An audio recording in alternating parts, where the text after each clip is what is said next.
My wife was barely in the ground when my daughter-in-law walked up to me in the pouring rain and told me to pack my bags for a cheap nursing home. I did not say a single word. I just got into my neighbor's truck and let him drive me away. But he did not take me home. He drove me to a deserted warehouse on the edge of Atlanta, handed me a key, and said, "This is something only you can know, and you must never tell your son." I stood there in shock as I opened the heavy metal door and realized that everything I thought I knew was a complete lie. For the last 2 years, my sweet, gentle wife had been hiding a massive and dangerous secret. Before I tell you what was inside that room, let me know where you are watching from in the comments below. Hit like and subscribe if you believe a mother will do absolutely anything to protect her family. The cold Atlanta rain felt like tiny frozen needles against my dark skin, but I barely noticed it. I was 73 years old and standing over the fresh earth that now covered Yvonne. 45 years of marriage. 45 years of building a quiet life, raising our boy Terrence and sharing every morning coffee. Now it was just me standing alone in a clearing storm. The cemetery was quickly emptying out. Relatives and friends were opening their umbrellas and rushing back to their warm cars, leaving the old widower to his grief. That is when I heard the sharp, impatient clicking of expensive heels striking the wet pavement behind me. It was Savannah. She is the woman my son Terrence married 5 years ago. I did not even need to turn around to know the expression on her face. Even at my wife's funeral, Savannah looked like she was late for a corporate networking event. She wore a tailored black designer dress that cost more than my first car, and her blonde hair was shielded by a massive custom umbrella. She did not offer a comforting hand. She did not express any sorrow for the woman who had welcomed her into our family. She stopped beside me and let out a loud, irritated sigh. "You need to start packing your belongings tonight, Warren," she said, her voice sharp and completely void of any human warmth. "Terrence and I have already found a budget-assisted living facility for you on the other side of the county. I have the paperwork ready. The moving truck arrives on Monday, so do not make this difficult." I kept my eyes fixed on the wet grass covering Yvonne's grave. I did not react. Savannah stepped closer, invading my space. "Did you hear me, old man?" she snapped, leaning in so I could smell her overwhelming, expensive perfume. "You are not staying in that house. It is way too big for a senile retired mailman who cannot even remember where he left his slippers. Terrence and I are taking over the property. We have plans for it, so pack up your old junk and get ready to leave." She thought I was just a broken-down old African-American man suffering from cognitive decline. She thought I was nothing but a fragile retired postal worker who spent his days feeding pigeons. That was the persona I had carefully maintained for the last 2 decades. I played the part perfectly because it kept my family safe, and it kept people from asking questions. Savannah had absolutely no idea who she was talking to. She did not know that before I put on a postal uniform to take care of my sick child in the 90s, I was a senior forensic auditor for the Internal Revenue Service. I spent my prime years hunting down corporate embezzlers, dismantling money laundering rings, and destroying arrogant criminals who thought they were smarter than the system. I knew how to read people, and looking at Savannah, I saw nothing but pure, unadulterated greed. I did not yell at her. I did not defend myself. I just let the cold rain wash over my face, maintaining my absolute silence. My refusal to argue infuriated her. She opened her mouth to scream another insult, but before she could speak, a heavy, calloused hand clamped down firmly on my shoulder. It was Victor. Victor is my next-door neighbor, an old white Marine veteran who has lived beside me for 30 years. He is a man of very few words, but he possesses a fierce loyalty that you do not find easily these days. The man just buried his wife, Savannah. Victor growled, his voice sounding like gravel grinding together. "Back off before I forget my manners and throw that fancy umbrella into the mud."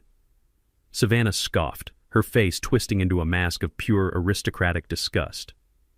"You people are all the same," she muttered, turning on her heel. "Be ready by Monday, Warren, or I will have the state remove you by force." She marched away toward Terrence's shiny luxury car. Victor did not let me watch her leave. He gently gripped my arm and guided me toward his rusted old pickup truck parked on the edge of the cemetery grass. He opened the passenger door and helped me inside, shielding me from the heavy rain. I expected Victor to drive us back to our quiet suburban street so I could sit in my empty house and mourn my wife. But when he started the engine, he did not turn toward the suburbs. He merged onto the highway and headed straight toward the industrial district on the far outskirts of Atlanta. We drove in complete silence for 40 minutes. The rhythmic wiping of the windshield wipers was the only sound between us. "Where are we going, Victor?" I finally asked, my voice hoarse from crying earlier that morning. Victor kept his eyes on the wet road, his jaw clenched tight. He did not answer me immediately. He drove deep into a maze of abandoned factories and forgotten warehouses where the city seemed to completely disappear. He pulled the old truck up to a dilapidated brick building with faded paint and a heavy steel roll-up door. He killed the engine and the truck rattled into silence. Victor reached deep into his jacket pocket and pulled out a single heavy brass key. He held it in his hand for a moment, looking down at it before handing it over to me. "Yvonne came to my house a month ago," Victor said, his voice incredibly heavy with emotion.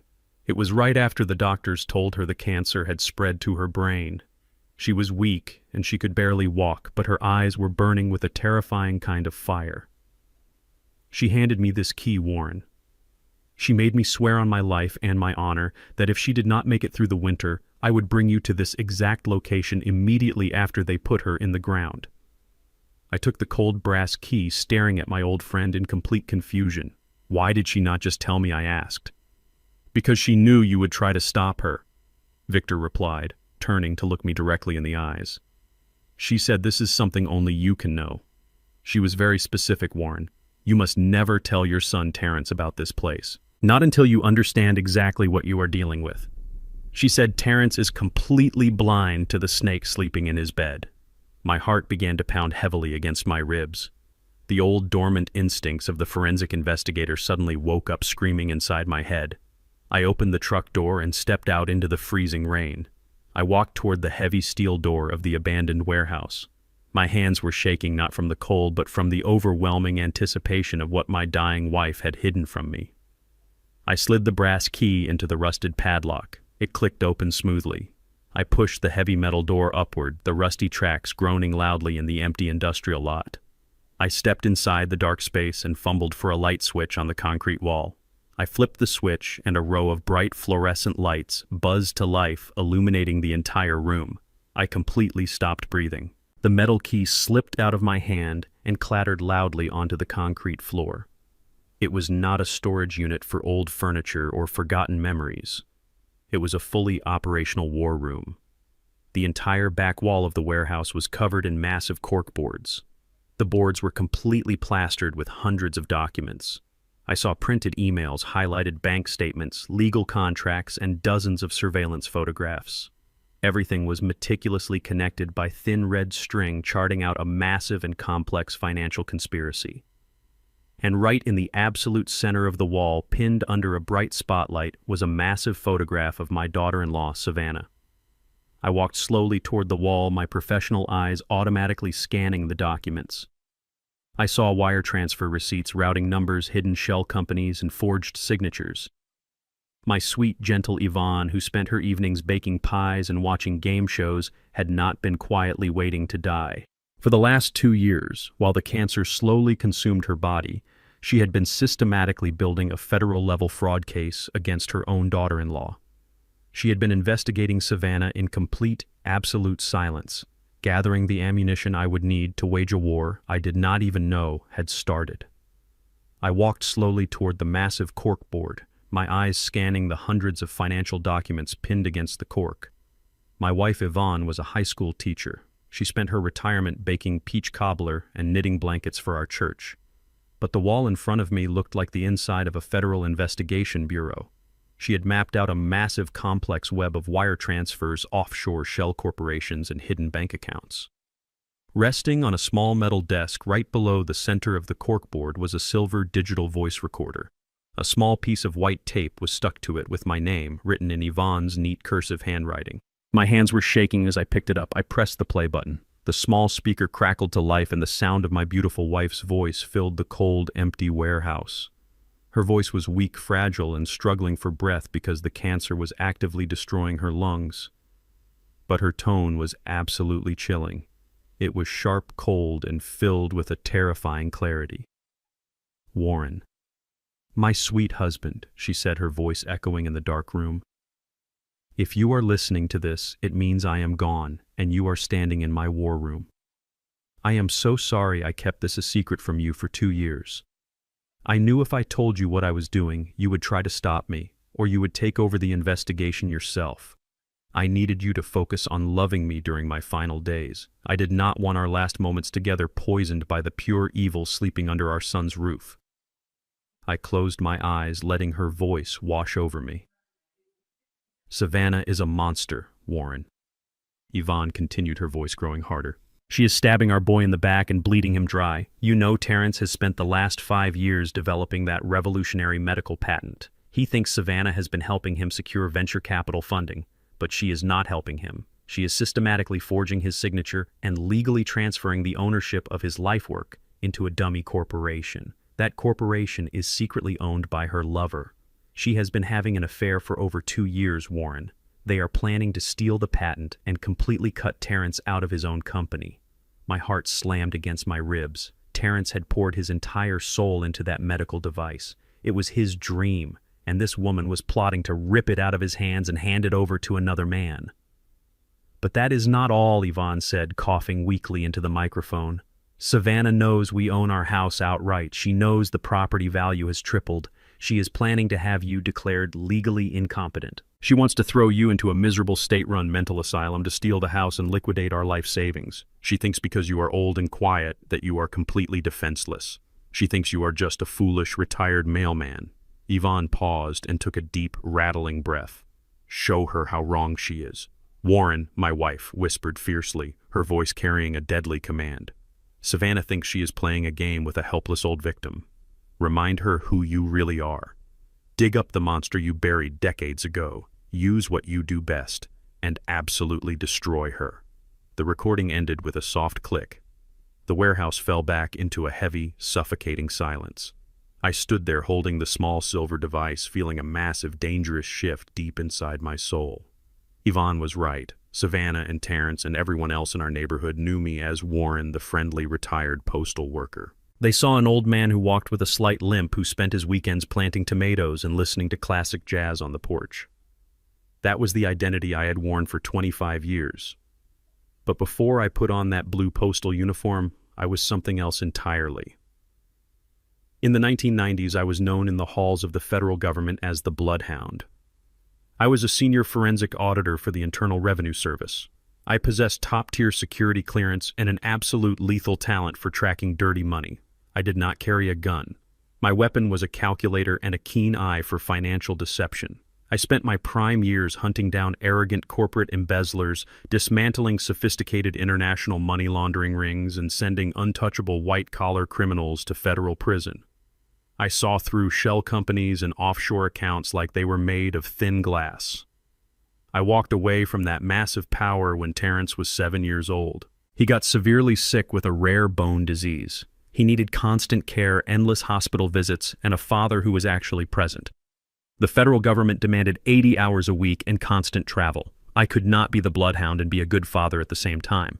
So I handed in my badge. I traded my tailored suits for a simple mailbag because the post office offered predictable hours and excellent health insurance. I buried my lethal skills deep underground and built a quiet, simple life to save my son. I never looked back. I never regretted it. But Yvonne knew the truth. She knew the bloodhound was not dead. He was just sleeping. And Savannah had just kicked the cage. I packed the voice recorder and several key financial documents into my coat pocket. I locked the warehouse and walked back out into the freezing rain where Victor was waiting patiently in his old pickup truck. We drove back to my suburban neighborhood in silence. My mind was no longer clouded by the heavy grief of the funeral. It was operating with cold, ruthless precision. The forensic auditor was fully awake, analyzing data, calculating variables, and preparing for an absolute slaughter. Victor dropped me off at the curb. I thanked him silently and walked up the wet driveway to my home. The house felt incredibly empty without Yvonne. But as soon as I unlocked the front door and stepped into the hallway, I realized I was not alone. A loud, violent crashing sound echoed from the back of the house. It was a heavy metallic bang followed by the sound of splintering wood. I quietly took off my wet coat and walked softly down the hardwood hallway toward the noise. The sound was coming from my private home office. It was a small room where I kept our tax records, family photo albums, and Yvonne's old knitting supplies. I always kept the door locked, simply out of habit. I turned the corner and stopped dead in my tracks. Savannah was standing in front of my office door. She was still wearing the expensive black designer dress from the funeral, but she had kicked off her high heels. In her hand, she held a heavy steel claw hammer from my own toolbox. I watched in absolute silence as she raised the hammer high above her head and brought it smashing down onto the brass doorknob of my private sanctuary. Wood chips flew into the air as the doorframe cracked under the brutal force. She was actively breaking into my private room on the exact same day we put my wife into the ground. She did not even have the basic human decency to wait 24 hours before tearing our home apart. I cleared my throat. It was a soft sound, but in the quiet hallway it cracked like a whip. Savannah gasped and spun around, dropping the heavy steel hammer. It hit the hardwood floor with a loud thud. For a brief fraction of a second, I saw a flash of genuine panic cross her face. She had been caught red-handed destroying my property. Any normal person would have stammered, offered a fake apology, or tried to invent a desperate excuse. But Savannah was not a normal person. She was a deeply arrogant predator who firmly believed she held absolute power over me.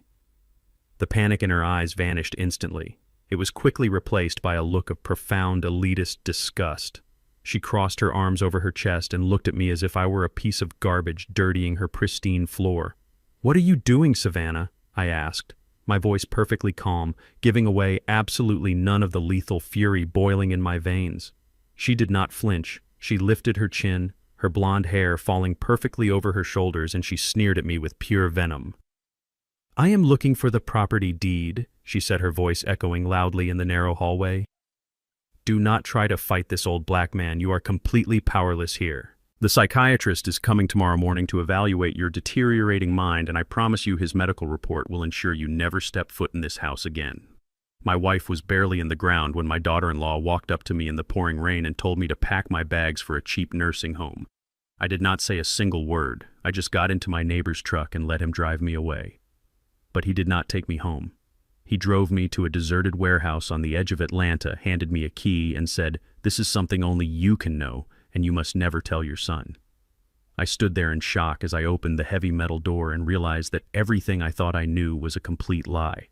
For the last 2 years, my sweet, gentle wife had been hiding a massive and dangerous secret.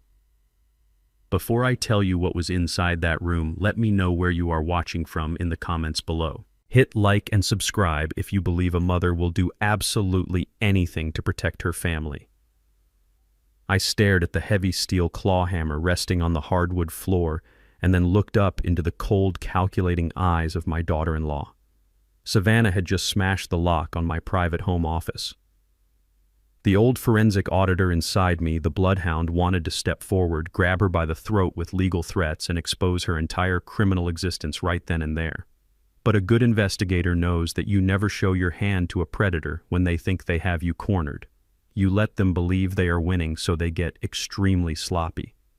So I did what I have done for the last 25 years. I put the disguise back on. I let my shoulders slump forward, instantly losing 2 inches of height. I let my hands begin to tremble violently. I widened my eyes, mimicking the terrifying confusion of a fragile mind slipping into the dark abyss of dementia. "I am sorry, Savannah," I stammered, my voice cracking pathetically. "I do not know where I am. I was looking for Yvonne. Is Yvonne making dinner right now? I cannot find her." Savannah let out a cruel barking laugh. The sliver of panic that had briefly crossed her face upon being caught was completely gone, replaced by pure arrogant triumph. She truly believed the stress of the funeral had finally pushed my fragile brain over the absolute edge. "Yvonne is dead, you crazy old fool," Savannah spat, kicking the broken wood chips across the hallway. "She is in the ground, and you are going to a locked ward. Go sit in the living room before you hurt yourself." I shuffled away, dragging my feet heavily against the floor, playing the part of a broken man to absolute perfection. I sat on the floral sofa, staring blankly at the wall, waiting. I knew what was coming next.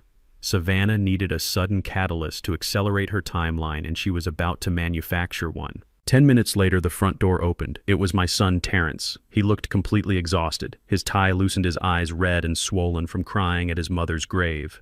He barely had time to take off his wet coat before Savannah launched her spectacular performance. It was a masterclass in psychological manipulation. The moment she heard Terrence's heavy footsteps in the foyer, she let out a piercing, terrified scream. She threw herself onto the floor near the kitchen island, grabbing her chest and sobbing hysterically. Terrence rushed into the room, pure panic written all over his face. "Savannah, baby, what happened?" he yelled, dropping to his knees beside her. She buried her face in his shoulder, weeping with fake, uncontrollable terror. "It is your father, Terrence," she sobbed, pointing a trembling finger at me, sitting quietly on the sofa. "He completely lost his mind. He came at me. He was screaming that I killed Yvonne, and he grabbed a kitchen knife. He chased me down the hall. I had to lock myself in the office, but he started smashing the door with a hammer to get to me." I watched her lie with absolute, flawless precision. She had taken her own crime, breaking into my private office, and expertly twisted it into a narrative that made her the helpless, terrified victim. Terrence looked at the broken doorframe down the hall, and then looked at me. The immense grief of losing his mother, combined with the shocking stress of his wife's fake assault, completely blinded him to reality. He did not ask for my side of the story. He did not look for the knife she claimed I held. He just saw his crying wife and his silent, seemingly confused father. "Dad, what the hell is wrong with you?" Terrence shouted, marching toward me with his fists clenched. "She is trying to help us. She has been taking care of everything while we bury Mom. Are you completely out of your mind?" I looked up at my son, my only child, the boy I had given up my federal career to save. It took every ounce of willpower I possessed not to stand up and slap the absolute blindness out of him. But the bloodhound knew that Terrence was already deeply poisoned. If I told him the truth right now, he would never believe me. Savannah had completely isolated his mind. "I did not mean to, Terrence," I mumbled, letting a fake tear roll down my wrinkled cheek. "I was just confused. I thought there was a stranger in the house. I am so sorry. I am just so incredibly tired." "See?" Terrence Savannah cried, crawling over to him and clutching his leg. "He is a massive danger to himself and to me. He cannot stay here tonight. He needs to be locked away before he actually kills someone." Terrence ran his hands over his face, breathing heavily. He was a man breaking under immense pressure. Savannah knew exactly when to strike. She reached into her expensive designer bag and pulled out a thick stack of legal documents. "I had my lawyer draft these up this morning just in case things got worse," Savannah said, her voice suddenly shifting from terrified victim to practical savior. "It is a full medical and financial power of attorney. If he signs this, we can legally move him into the secure facility tomorrow morning. We can take over his bank accounts to pay for his care, and we can manage the house. It is for his own good, Terrence. You know it is." Terrence looked at the heavy papers and then looked at me. His eyes were filled with a profound, tragic pity. It was the look of a son saying goodbye to a father he thought was already completely gone. "Dad," Terrence said, his voice dropping to a heavy whisper, "you have to sign this. I cannot have you attacking my wife. You are sick. Mom is gone and I cannot take care of you. Sign the papers and let us get you the help you need." He placed the thick stack of documents on the coffee table right in front of me. Savannah stood behind him, wiping her fake tears, a cold, victorious smirk playing proudly on her lips. They were stripping away my human rights, my freedom and my property right there in my own living room. I reached out with a violently shaking hand. "I need my pen," I whispered, patting the pockets of my cardigan. "I can only sign with my lucky pen." Savannah rolled her eyes, but she did not object. "Just let the old fool use his pen." "Terrence," she muttered, "just get it done." I reached deep into the inner pocket of my shirt and pulled out a heavy silver fountain pen. It looked like an elegant antique, but it was actually a highly specialized tool from my days at the Internal Revenue Service. I slowly uncapped it and leaned over the documents. I let my hand tremble violently as I pressed the nib to the paper. I did not sign my actual legal signature. I used a specific chaotic scribble, a forged signature I had developed decades ago when dealing with undercover informants. I signed the bottom of every single page, authorizing the transfer of my life, my house, and my finances over to the woman who was secretly destroying my son. "Thank you, Dad," Terrence said softly, taking the papers away. "It is going to be okay." Savannah snatched the documents from his hands, her eyes gleaming with pure, unfiltered greed. "I will fax these to the facility and the bank right now," she said, turning her back on us and marching up the stairs. "The moving truck will be here early tomorrow." Terrence walked into the kitchen to pour himself a drink, completely exhausted. I stayed on the sofa staring blankly ahead, playing the defeated old man until the sun finally went down and the house fell into a deep, heavy silence. At midnight, when I was absolutely certain Terrence and Savannah were asleep, I dropped the pathetic act. I stood up from my bed, my posture perfectly straight. I walked to my closet and pushed aside the old shoeboxes. I pulled back a loose floorboard and lifted out a heavy steel briefcase locked with a biometric thumbprint scanner. I pressed my thumb against the glass.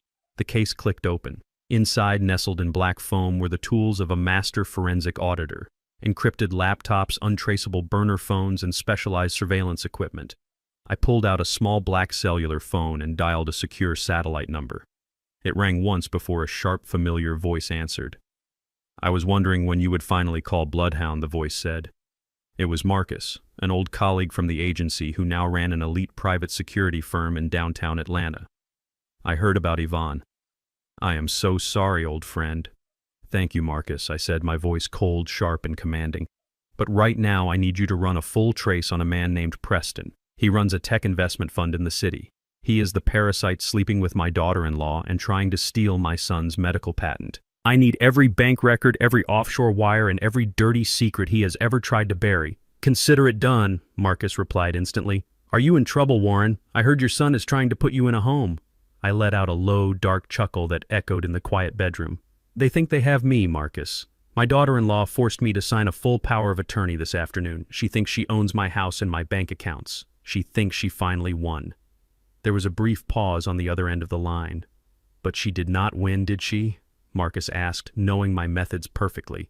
"Not even close," I replied, staring down at the heavy silver fountain pen resting on my nightstand. The pen I used was filled with a highly specialized volatile thermal ink we used back in the 90s. In exactly 24 hours, every single signature on those legal documents is going to completely evaporate into thin air, leaving the pages absolutely blank. Furthermore, the signature I used was mathematically proven to be a forgery. Legally, she holds absolutely nothing but empty paper. I looked out the window at the dark Atlanta sky, feeling the lethal energy of the bloodhound coursing through my veins for the first time in 25 years. "Savannah thinks she is playing a game with a senile old fool," I told Marcus. "But the game has only just begun. I am not just going to stop her. I am going to buy her entire world and burn it to the ground. Get me those files by morning." The hunt was officially on. The morning sun had barely crested the Atlanta skyline when I sat back down in my late wife's hidden warehouse. The air was thick with dust and the smell of aged paper, but my mind was operating with terrifying clarity. I spread out the banking records Yvonne had meticulously gathered over the past 2 years. She had highlighted a recurring sequence of offshore wire transfers. The money Savannah was secretly siphoning from my son's accounts was not just disappearing into a black hole. It was flowing directly into a shell corporation registered in the Cayman Islands. It only took me an hour of cross-referencing digital tax footprints, a skill I perfected decades ago at the agency, to unmask the true owner of that shell company. His name was Preston Sinclair. He was the chief executive officer of Vanguard Tech Ventures. He was a notorious figure in the wealthy elite enclaves of the city. He ran a predatory tech investment fund known for gutting startup companies and casually discarding the founders. He also had a quiet but well-documented reputation for refusing to do honest business with African-American entrepreneurs unless he could outright steal their intellectual property. My son Terrence had pitched his revolutionary medical device to Preston's firm 6 months ago. Terrence came home that night completely crushed, believing his prototype had been rejected for lacking market potential. He did not know that his own wife had orchestrated the meeting specifically to hand his blueprints over to her wealthy racist lover. I needed hard evidence. I needed to know exactly when and how they planned to officially launch the stolen patent.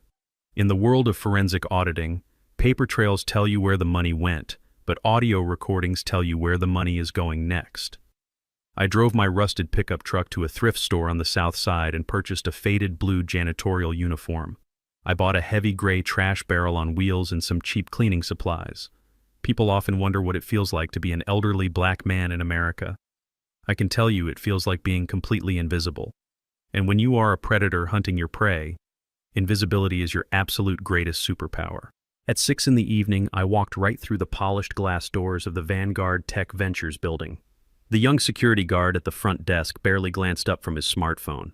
He saw an old black man pushing a trash cart, and his biased mind immediately dismissed me as part of the background scenery. I kept my head down, shuffling my feet slightly, playing the part of a tired old worker perfectly. I took the service elevator up to the executive floor. The hallways were lined with expensive modern art and plush imported carpets. I made my way to the corner office belonging to the chief executive. The door was locked, but a simple bump key mechanism I kept in my pocket bypassed the heavy deadbolt in 3 seconds flat. The office was a monument to corporate arrogance. There was a massive mahogany desk, heavy leather chairs, and a panoramic view of the city my people helped build. I did not waste time looking through his physical drawers. I reached into the lining of my blue uniform and pulled out a microtransmitter. It was a military-grade listening device my old contact Marcus had couriered to me earlier that morning. It was no bigger than a coat button and powered by a kinetic battery. I slid my hand under the heavy mahogany desk, feeling for a small hollow space near the central wiring port. I firmly pressed the transmitter into the dark crevice where it would never be found by the cleaning staff or routine security sweeps. I emptied his trash can into my barrel, wiped down the glass table to leave no trace of my presence, and walked out of the building exactly the same way I came in, completely unseen. 2 hours later, I was sitting in the dark cabin of my parked truck blocks away from my own house, holding a pair of heavy headphones over my ears. The transmission was crystal clear. I listened as Preston Sinclair entered his office, pouring himself a glass of expensive bourbon. A few minutes later, another man entered the room. It was Preston's head of legal acquisitions. I sat in the dark, gripping the steering wheel as the lawyer confirmed that the final patents for the medical device had been successfully rebranded and transferred into their offshore holdings. Terrence's name had been completely erased from his own lifework. The brilliant device my son spent 5 years building in our garage was now the legal property of a man who despised him. Then I heard the detail that would set my entire trap in motion. Preston instructed his lawyer to prepare the press release for this coming Friday. They were hosting the annual Atlanta Innovation Gala, an exclusive high society event filled with the wealthiest investors in the state. Preston planned to stand on stage and publicly unveil the stolen medical patent as his own crowning achievement, solidifying his company as a pioneer in the medical tech field. He was going to steal my son's future in front of hundreds of cheering elites, while my son sat at home grieving his mother and comforting the very wife who betrayed him. My jaw clenched so tight my teeth ached. Friday. I only had 4 days to completely dismantle his empire and save my son. I was about to pull off my headphones and start the engine when I heard Preston's desk phone ring. He answered it on speaker. The voice that echoed through my headphones made my blood run absolutely freezing cold. It was Savannah. She sounded completely relaxed, probably pouring herself a glass of wine in the very kitchen my late wife had designed. She did not sound like a grieving daughter-in-law. She sounded like a predator who had just finished her meal. "Preston, darling," she purred, her voice dripping with cruel satisfaction. "It is done. I have the old man's signature on the power of attorney." He was shaking and crying like a pathetic child. It was almost too easy to break his mind. "Tomorrow morning I will throw him into the cheapest hospice facility I can find and drain his bank accounts dry. Terrence suspects absolutely nothing. I will see you at the gala on Friday, and we can finally celebrate our new life." I sat in the dark truck staring out at the quiet suburban street. She thought she had won. She thought the old man was defeated and broken. She thought she could erase my existence, steal my son's legacy, and walk away into a life of luxury with her wealthy lover. She had no idea that every single word she spoke was being recorded by the former senior forensic auditor of the federal government. Savannah and Preston thought they were playing a simple game of chess against a blind opponent. But the bloodhound was already tracking their scent, and by Friday night they would realize they had walked right into a slaughterhouse. The heavy oak front door of my house swung open without a single knock. It was exactly 9 in the morning. I was sitting in my faded armchair wrapped in a thick wool cardigan, staring blankly at the cold fireplace. Savannah marched into the living room, her expensive high heels clicking aggressively against the polished hardwood floor. She did not come alone. Right behind her was a short, balding white man wearing a cheap, wrinkled suit and carrying a thick leather clipboard. He had the greasy, restless eyes of a bottom-feeding scam artist. Savannah had not brought a medical professional to check on my failing health. She had brought a fake lawyer to appraise my property and inventory my entire life. She did not even bother to say good morning. She walked straight past me, treating me like a piece of invisible broken furniture. She pointed a perfectly manicured finger at the beautiful antique mahogany display cabinet standing in the corner of the room. That cabinet held my late wife Yvonne's most precious belongings. It held the delicate porcelain tea set she had carefully collected over 40 years, and the silver-framed photographs of our family history. "Write all this junk down." Savannah ordered the greasy man, her voice dripping with absolute elitist disgust. "Do not bother getting individual appraisals for the dishes or the old silver. It is all ghetto trash anyway. Just lump it together as an estate sale lot. We need this entire house completely emptied and sanitized by the end of the week so we can put it on the market." The balding man nodded eagerly, scribbling quickly on his clipboard. He walked over to Yvonne's beautiful cabinet and began tapping the glass with his pen, calculating how quickly he could liquidate my memories for a quick payout. I sat perfectly still, my hands trembling slightly in my lap, playing the role of the heavily medicated senior citizen to absolute perfection. Savannah looked down at me, a cold, victorious smirk playing on her lips. She thought she had completely conquered me. She thought the forged signature I gave her yesterday afternoon meant she possessed total supreme control over my existence. She honestly believed she was standing in a house that belonged entirely to her. What she did not know was that while she was sleeping in her luxurious bed, I had spent the entire night transforming my quiet suburban home into a high-tech federal surveillance trap. Hidden inside the smoke detector, the bookshelf, and the very porcelain teapot she was currently insulting were 6 military-grade micro-cameras. They were actively recording every single word, every arrogant gesture, and every piece of criminal evidence she was generously providing. She was openly conspiring to steal my assets on crystal-clear, high-definition video. I slowly pushed myself up from the armchair, letting my knees buckle slightly. I kept my head down, adopting a look of deep, pathetic submission. "I am going to the kitchen," I mumbled, my voice weak and raspy. "Would you and your guest like a cup of hot tea, Savannah?" Savannah let out a harsh, mocking laugh. She looked at the fake lawyer and rolled her eyes. "Look at him," she sneered loudly, completely ignoring the fact that I was standing right there. Yesterday he was waving a knife like a dangerous lunatic, and today he is trying to play the perfect little host. The dementia is completely rotting his brain. She turned back to me, her eyes hard and devoid of any human empathy. "Make the tea, old man," she commanded. "And make it quick. I have a very busy schedule today and you have a lot of packing to do. Your medical transport arrives tomorrow morning to take you to the secure facility." I shuffled slowly toward the kitchen, dragging my feet across the floor. Once I was safely behind the kitchen counter, out of her direct line of sight, my fragile, trembling demeanor completely vanished. My posture straightened and the cold, calculating energy of the bloodhound returned. I prepared the tea with precise, deliberate movements. I was not making tea to be hospitable. I was setting the stage for a psychological strike. Physical violence is loud and messy, but psychological warfare, when executed perfectly, leaves an enemy completely paralyzed from the inside out.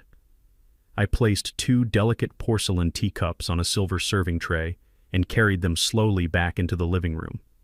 Savannah was standing by the large bay window, staring out at the front lawn, already planning the expensive landscaping she would do once I was securely locked away in a mental ward. The fake lawyer was busy tapping on the walls, checking the structural integrity of the home they were planning to steal. I approached Savannah, holding the silver tray with violently shaking hands. The porcelain cups rattled loudly against the metal. I stopped right next to her, allowing her to look down on me from her position of absolute arrogant power. She reached out and took a cup from the tray, taking a slow sip without ever saying thank you. She was completely relaxed, utterly confident in her total victory. I looked up at her, my eyes wide and cloudy, performing the role of the confused, helpless victim. Then, without changing my fragile posture or raising my weak, raspy voice, I dropped the absolute bomb. "Are you absolutely sure Preston is going to give you the 50% equity he promised you?" I asked, my tone completely casual, as if I were asking about the weather. The effect was absolutely instantaneous and spectacularly violent. Savannah froze. The delicate porcelain teacup stopped halfway to her mouth. Her breathing completely ceased. I watched the blood rapidly drain from her perfectly made-up face, leaving her skin a horrifying shade of pale gray. Her eyes widened to an unnatural size, staring at me in pure, unadulterated terror. The name Preston hit her like a physical bullet to the chest. Preston was her secret wealthy lover. Preston was the corrupt tech investor she was conspiring with to steal my son's medical patent. Preston was the man she had spoken to on her private phone, completely unaware that I had bugged his office. There was absolutely zero logical reason for an isolated, senile old man in the suburbs to know that specific name or the exact details of their highly illegal corporate equity agreement. Her mind completely short-circuited, trying to process the impossibility of my question. The teacup in her hand began to rattle uncontrollably, splashing hot tea over the rim and onto her expensive designer dress. She did not even notice the burning liquid.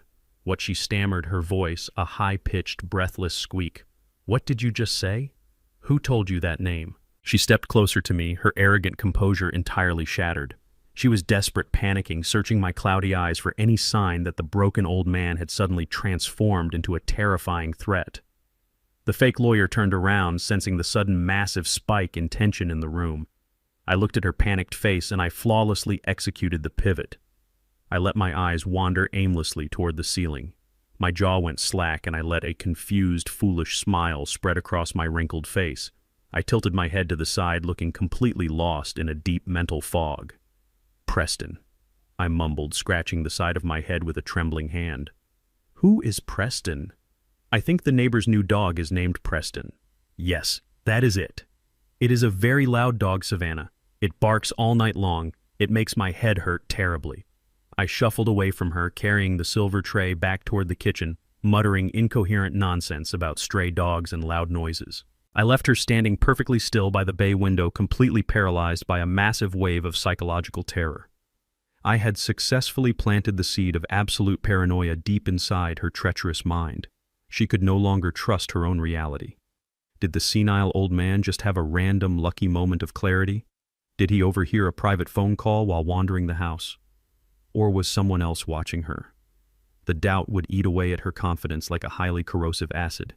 She would start questioning her secure phone lines. She would start doubting Preston's loyalty, wondering if he had leaked their secret agreement. Savannah was no longer a confident predator hunting a helpless victim. She was now a terrified, paranoid criminal constantly looking over her shoulder. The psychological torture had officially begun, and I was going to let her slowly tear her own mind apart before I delivered the final, lethal blow. As soon as Savannah and her greasy fake lawyer walked out the front door, I locked the heavy deadbolt and walked straight down the hallway to my hidden server room. The frail, shuffling old man vanished the second the door clicked shut behind me. I rolled up the sleeves of my thick wool cardigan and sat down in front of my glowing monitors. It was time to follow the money. Back in my days as a senior forensic auditor for the Internal Revenue Service, they taught us one fundamental truth. Criminals can lie with their mouths, they can forge legal documents, and they can manipulate human emotions, but the numbers never lie. Money always leaves a permanent digital footprint. And nobody in the entire federal government was better at tracking those footprints than the Bloodhound. Savannah thought she was a brilliant criminal mastermind, but in reality she was just a sloppy, arrogant amateur. She had connected her sleek silver laptop to my home wireless network, assuming I did not even know how to turn on a computer or manage a router. She thought I was just a senile, retired mailman. It took me exactly 7 minutes to bypass her basic security firewalls and gain complete administrative access to her hard drive. I sat in the dark room, my eyes scanning the endless rows of digital files, hidden folders, and financial spreadsheets she thought she had securely buried. I was operating with a cold, ruthless efficiency. I opened her private banking applications and started pulling the digital threads of her massive deception. What I found hidden in those encrypted folders made my blood run absolutely freezing cold. Savannah was not just planning to steal my son's revolutionary medical patent to hand over to her wealthy, racist lover, Preston. She was actively burying Terrence alive in a massive mountain of crippling debt to fund Preston's failing tech investments. I pulled up a series of high-interest predatory loan applications. Savannah had stolen Terrence's social security number, forged his digital signature, and taken out $200,000 in highly toxic business loans. She had deliberately leveraged his entire medical startup, securing the massive debt against the very laboratory equipment he used to build his prototypes. I leaned closer to the monitor and followed the wire transfers. Every single penny of that $200,000 was quickly funneled through a series of fake vendor invoices and deposited directly into the primary operating account of Vanguard Tech Ventures, Preston's company. She was using my son's stolen credit to keep her lover's arrogant empire afloat. It was a level of financial cruelty that disgusted even a hardened veteran investigator like me.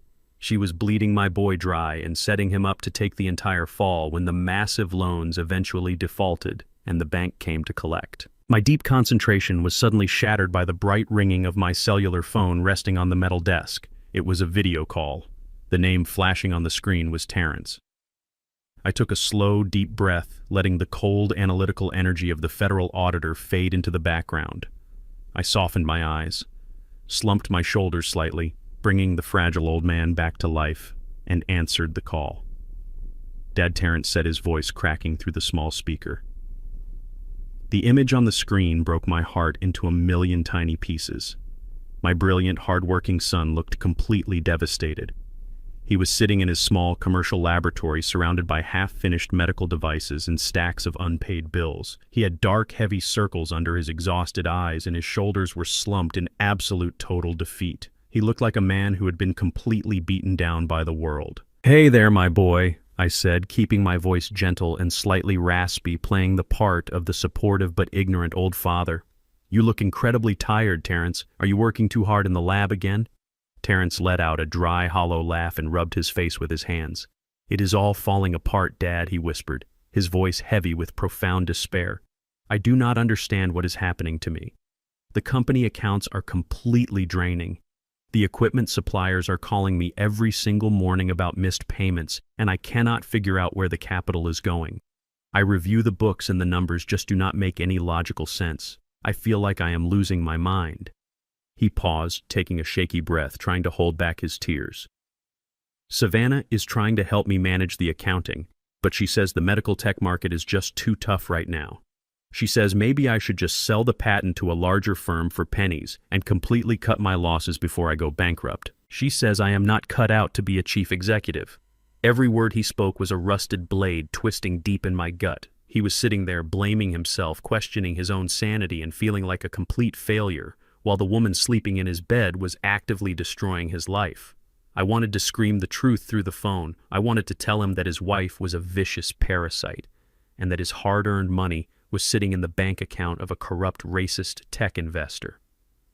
But the bloodhound knew that revealing the truth prematurely would ruin the entire operation.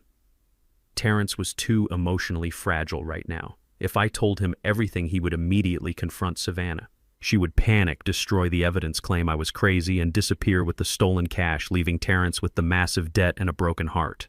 I needed to build an ironclad cage before I let them know they were trapped. I looked at my son's defeated face through the digital screen. "You are a brilliant man, Terrence," I told him, my voice thick with genuine emotion.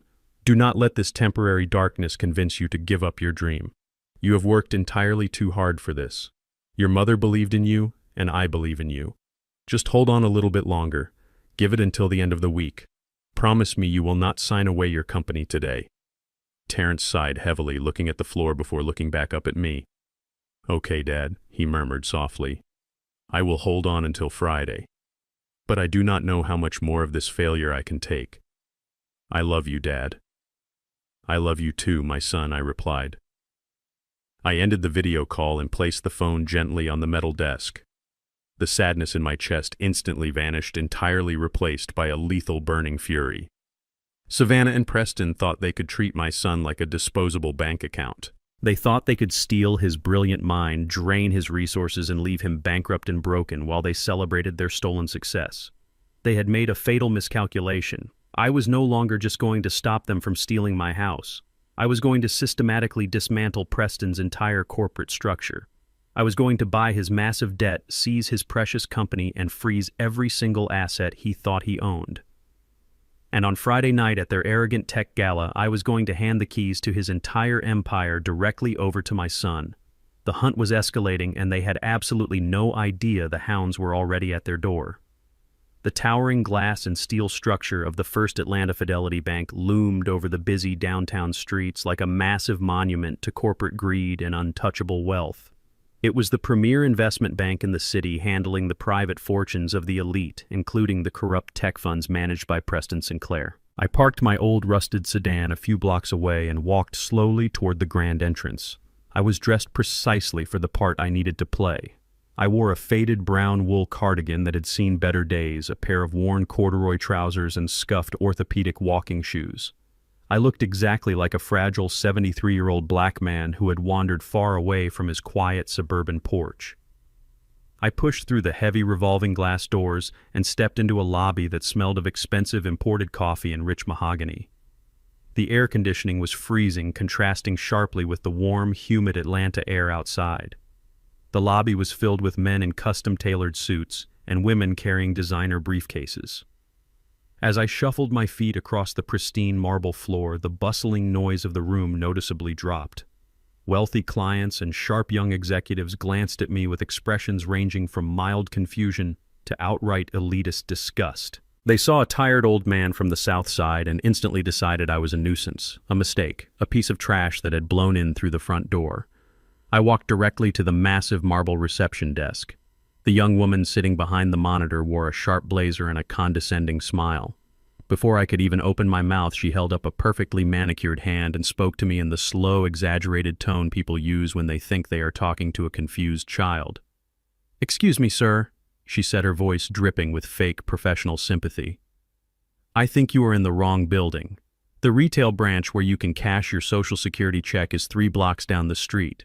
This building is exclusively for corporate and high-net-worth investment clients." I did not raise my voice. I kept my shoulders slumped and my hands resting gently on the marble counter. "I am in the exact right building, miss," I replied, my voice a soft, raspy whisper. "I need to speak with the managing director of corporate acquisitions. I believe his name is Richard Croft." The receptionist let out a short, patronizing laugh. She shook her head and looked around for a security guard. "Sir, Mr. Croft only takes meetings with elite corporate partners. He does not handle personal banking. Please turn around and leave before I have to call someone to escort you outside." I reached into the pocket of my faded cardigan and pulled out a small crumpled piece of paper. I slid it across the smooth marble. "Type that 9-digit routing number into your secure terminal, miss," I instructed gently. "And when your system flashes a red priority override, you are going to pick up your telephone and tell Mr. Croft that he has exactly 3 minutes to clear his entire schedule for me." She rolled her eyes, letting out a loud, annoyed sigh, but she tapped the numbers into her keyboard just to humor the crazy old man. I watched her face closely. In less than 2 seconds, the arrogant smile vanished entirely from her lips. The color drained from her cheeks, leaving her perfectly applied makeup looking like a pale mask. She stared at the computer screen, her mouth slightly open in pure shock. She did not say another word to me. She immediately picked up her phone, her hands trembling violently as she dialed the top floor. 5 minutes later, I was standing inside the sprawling penthouse office of Richard Croft. The room was breathtaking, featuring floor-to-ceiling windows that offered a panoramic view of the entire city. Croft was a man in his late 50s wearing a $3,000 Italian suit and a heavy gold watch. He was standing behind his massive oak desk, looking intensely irritated by my presence. He had been forced to cancel a golf game with a state senator, and he was clearly furious that the priority override belonged to a shabby old black man in a moth-eaten sweater. "Look, I do not know what kind of glitch you triggered in our system," Old Man Croft barked, leaning his knuckles aggressively against the desk. "But I am an incredibly busy man managing billions of dollars in corporate assets. State your business and get out of my office before I have you arrested for trespassing." I stood in the center of the plush carpet. For the first time all day, I dropped the pathetic disguise. I straightened my spine, instantly growing taller. I rolled my shoulders back, releasing the tension of the fragile persona. The weak trembling in my hands ceased entirely. When I looked into his eyes, the quiet, defeated old mailman was completely gone. The bloodhound was awake and staring right through him. "I am not here to waste your time, Richard," I said, my voice dropping into a deep, cold, and commanding baritone that echoed off the high ceiling. "I am here to buy a man, and I am here to save you from spending the rest of your miserable life in a federal penitentiary." Croft frowned, his irritation suddenly faltering against the sheer, unyielding weight of my newly revealed presence. He opened his mouth to shout for his security team, but I was already moving. I reached deep into the inner pocket of my cardigan and pulled out a solid black polycarbonate credentials case. I flipped it open and tossed it heavily onto his pristine oak desk. The heavy brass shield gleamed in the sunlight. It bore the terrifying official seal of the United States Department of the Treasury. Next to the shield was my identification card stamped with a bright red clearance code. Internal Revenue Service, Level 8, Senior Forensic Consultant. Croft looked down at the badge and his arrogant world completely shattered. A Level 8 clearance is not a standard tax auditor. It is the absolute highest civilian authority in the federal financial sector. It is a ghost clearance given only to the elite investigators who hunt down global money laundering syndicates. A Level 8 agent has the supreme legal authority to freeze an entire banking institution with a single phone call without needing a judge's signature. Croft's breathing hitched loudly in his throat. He stumbled backward, landing heavily in his expensive leather chair. He looked at the badge and then up at me, his eyes wide with absolute paralyzing terror. He finally realized that the old black man he had just insulted held the power to destroy his entire legacy in the blink of an eye. Sir Croft stammered, his arrogant corporate vocabulary completely evaporating. I had absolutely no idea. What is the Treasury Department investigating here? We have always complied with federal regulations. We run a clean bank. You run a blind bank, Richard. I corrected him, sharply pulling a thick stack of documents from my coat and slamming it down next to my badge. Preston Sinclair and his firm Vanguard Tech Ventures have been funneling hundreds of thousands of dollars in stolen fraudulent funds directly through your commercial accounts for the last 2 years. He is using your pristine reputation to wash dirty money stolen from the elderly and stolen from vulnerable medical startups. If I make one phone call right now, the federal government will freeze every single asset in this building, and your face will be on the front page of every newspaper tomorrow morning as a co-conspirator in a massive embezzlement ring. Croft was sweating profusely now. Thick beads of moisture gathered on his forehead and rolled down his pale cheeks. He raised his shaking hands defensively. "Please, sir," he begged, his voice cracking with desperation. "Please do not call Washington. I swear to you, I knew nothing about Preston's illegal activities. We will cooperate fully. Tell me exactly what you need me to do to make this go away." I leaned forward, planting my calloused hands firmly on his desk, getting right into his terrified face. "I am going to give you a way out, Richard," I said, my voice a lethal whisper. "You are going to log into your main terminal right now and place a permanent silent federal hold on every single account belonging to Preston Sinclair. He will not be able to withdraw a single penny. And you will not alert him to this hold under any circumstances." "Done!" Croft gasped frantically, tapping his computer keyboard. "It is done. The accounts are frozen." "What else?" I looked at the terrified banker. "Preston heavily leveraged his own company to secure massive business loans from your bank," I explained. "He currently owes you $5 million. He is planning to use a stolen medical patent this Friday to secure new funding to pay you back. I am not going to let that happen." I reached into my pocket one last time and pulled out a certified banking draft. It represented the culmination of 45 years of quiet, disciplined saving by me and my late wife Yvonne. We never bought luxury cars or fancy vacations. We invested, we saved, and we compounded our hidden wealth. It was our secret fortress. I dropped the draft onto the desk. $8 million, I stated coldly. I am buying the entirety of Preston Sinclair's corporate debt right now. I am purchasing his loans directly from your bank at a premium. You get to wipe a toxic liability off your books and save yourself from a federal money laundering indictment. In exchange, I become the sole primary creditor of Vanguard Tech Ventures. I want the immediate legal authority to seize all of his assets, his company, and his patents the very second he defaults." Croft stared at the incredible sum of money printed on the paper. He looked up at me completely, utterly defeated. He realized I was not just conducting a federal investigation. I was executing a perfectly calculated financial assassination, and I was using his bank as the murder weapon. Croft grabbed his expensive pen with trembling fingers and hastily signed the massive debt transfer agreements, making the transaction completely binding and official. He pushed the heavy legal documents back across the desk toward me. He pulled a silk handkerchief from his pocket and desperately wiped the thick sweat from his forehead. He slowly stood up from his leather chair, completely abandoning his corporate pride. He bent at the waist, executing a deep, subservient bow to the man in the faded brown sweater. "It is completely done," Croft whispered, his voice shaking with a mixture of profound relief and absolute awe. "Understood, Mr. Warren. Preston currently works for you without even knowing it." Thursday morning arrived with a heavy gray sky that perfectly matched the suffocating atmosphere inside my house. I sat at the kitchen table nursing a cold cup of coffee, playing the role of the quiet, oblivious old man. Across the room, Savannah was buzzing with frantic, arrogant energy. She was dressed in a sleek designer pantsuit, packing a small, expensive overnight bag with rapid, excited movements. She was putting on the performance of a lifetime for my completely exhausted son. Terrence was sitting on the edge of the sofa, rubbing his bloodshot eyes. He looked like a man carrying the weight of the entire world on his shoulders. His medical startup was completely bleeding cash, and he still had no idea that the woman standing right in front of him was the one holding the knife.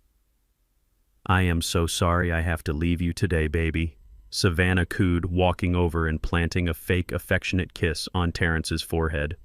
"This business trip to Chicago was completely unavoidable. The marketing firm needs me to pitch to the new clients. But I promise I will be back by Saturday morning to help you deal with your father." Terrence nodded blindly, completely trusting the monster he had married.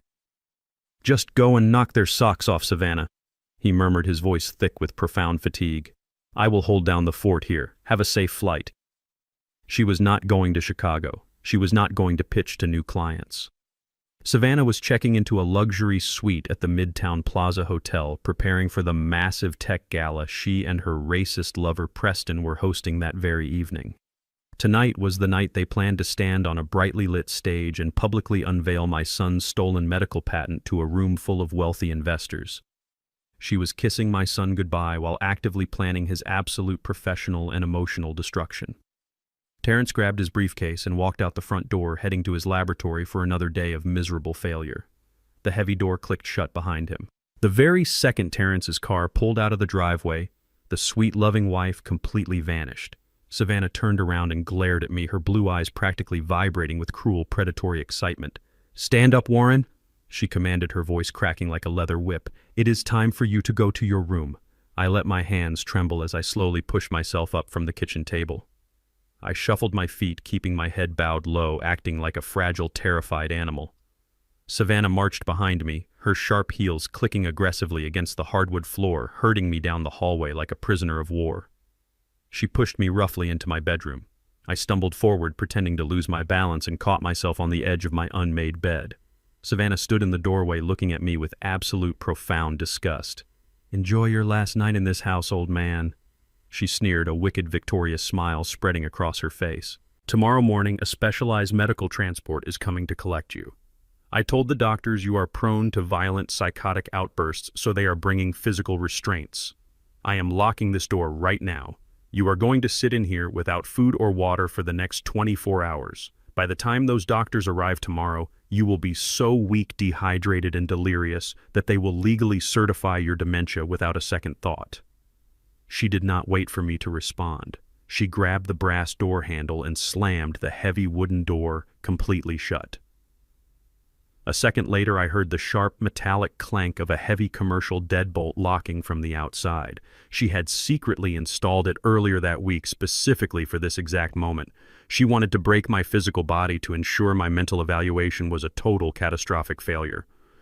I stood in the quiet bedroom listening as her footsteps echoed down the hallway. I heard the front door open and close, followed by the roar of her luxury SUV speeding away from the house. I was completely alone. The frail, trembling old man immediately evaporated into thin air. I straightened my spine, rolling my shoulders back to release the tension of the pathetic disguise I had worn all week. A cold, dark smile crept onto my face. Savannah thought a commercial-grade deadbolt could hold me prisoner in my own home. She thought she had successfully neutralized a retired mailman. I walked over to my wooden dresser and opened the top drawer. I pushed aside a stack of old wool socks and pulled out a small leather pouch. Inside the pouch was a professional tension wrench and a finely crafted steel pick. During my 2 decades as a senior forensic auditor for the Internal Revenue Service, I did not just sit at a desk reviewing tax returns. I frequently raided offshore shell companies, illegal gambling dens, and the heavily fortified safe houses of violent corporate embezzlers. I knew how to breach physical security just as easily as I breached digital firewalls. I walked up to the locked bedroom door and slid the tension wrench into the bottom of the keyhole, applying a very light pressure. I slipped the steel pick inside and gently felt for the mechanical pins. 1, 2, 3, 4. I manipulated the internal tumblers with absolute fluid precision. It took exactly 12 seconds. With a soft, satisfying click, the heavy deadbolt rotated and snapped open. I turned the brass handle and the door swung wide open. I was free. But I was not going to run away. I was going to get ready for a party. I walked over to my deep walk-in closet and reached all the way to the very back. Hidden behind my old postal uniforms and my gardening clothes was a heavy, dust-proof garment bag that had not been opened in over 20 years. I unzipped the thick plastic cover, carefully exposing the dark fabric inside. It was a custom-tailored charcoal pinstripe suit. I had this suit handcrafted in London during an international money laundering investigation back in 1998. It was made from the finest lightweight wool cut with sharp, aggressive lines designed to project absolute, uncompromising authority. It was the armor of the bloodhound. I stripped off my faded cardigan and my worn corduroy trousers. I put on a crisp white dress shirt, fastening the pearl buttons with steady, confident hands. I stepped into the charcoal trousers and slipped the heavy tailored jacket over my shoulders. It still fit me perfectly. I stood in front of the full-length mirror and tied a dark crimson silk tie, adjusting the knot tight against my collar. I looked at my reflection. The 73-year-old black man staring back at me did not look like a helpless victim waiting for a psychiatric ambulance. He looked like a highly lethal federal executioner. The suit brought back a surge of cold, calculating energy that made my blood run hot. Savannah and Preston thought they were hosting a victory gala for the wealthy elite of Atlanta. They were about to find out that the supreme predator had just entered their pristine hunting ground. I turned away from the mirror and walked over to the hidden biometric safe under my floorboards. The green light flashed as it scanned my thumbprint, and the heavy steel door popped open. I reached inside and pulled out the ammunition I had meticulously gathered over the past 4 days. First, I took out the thick stack of highlighted banking records. These documents proved beyond a shadow of a doubt that Preston Sinclair's company was completely bankrupt, and that I was now the sole legal owner of his massive corporate debt.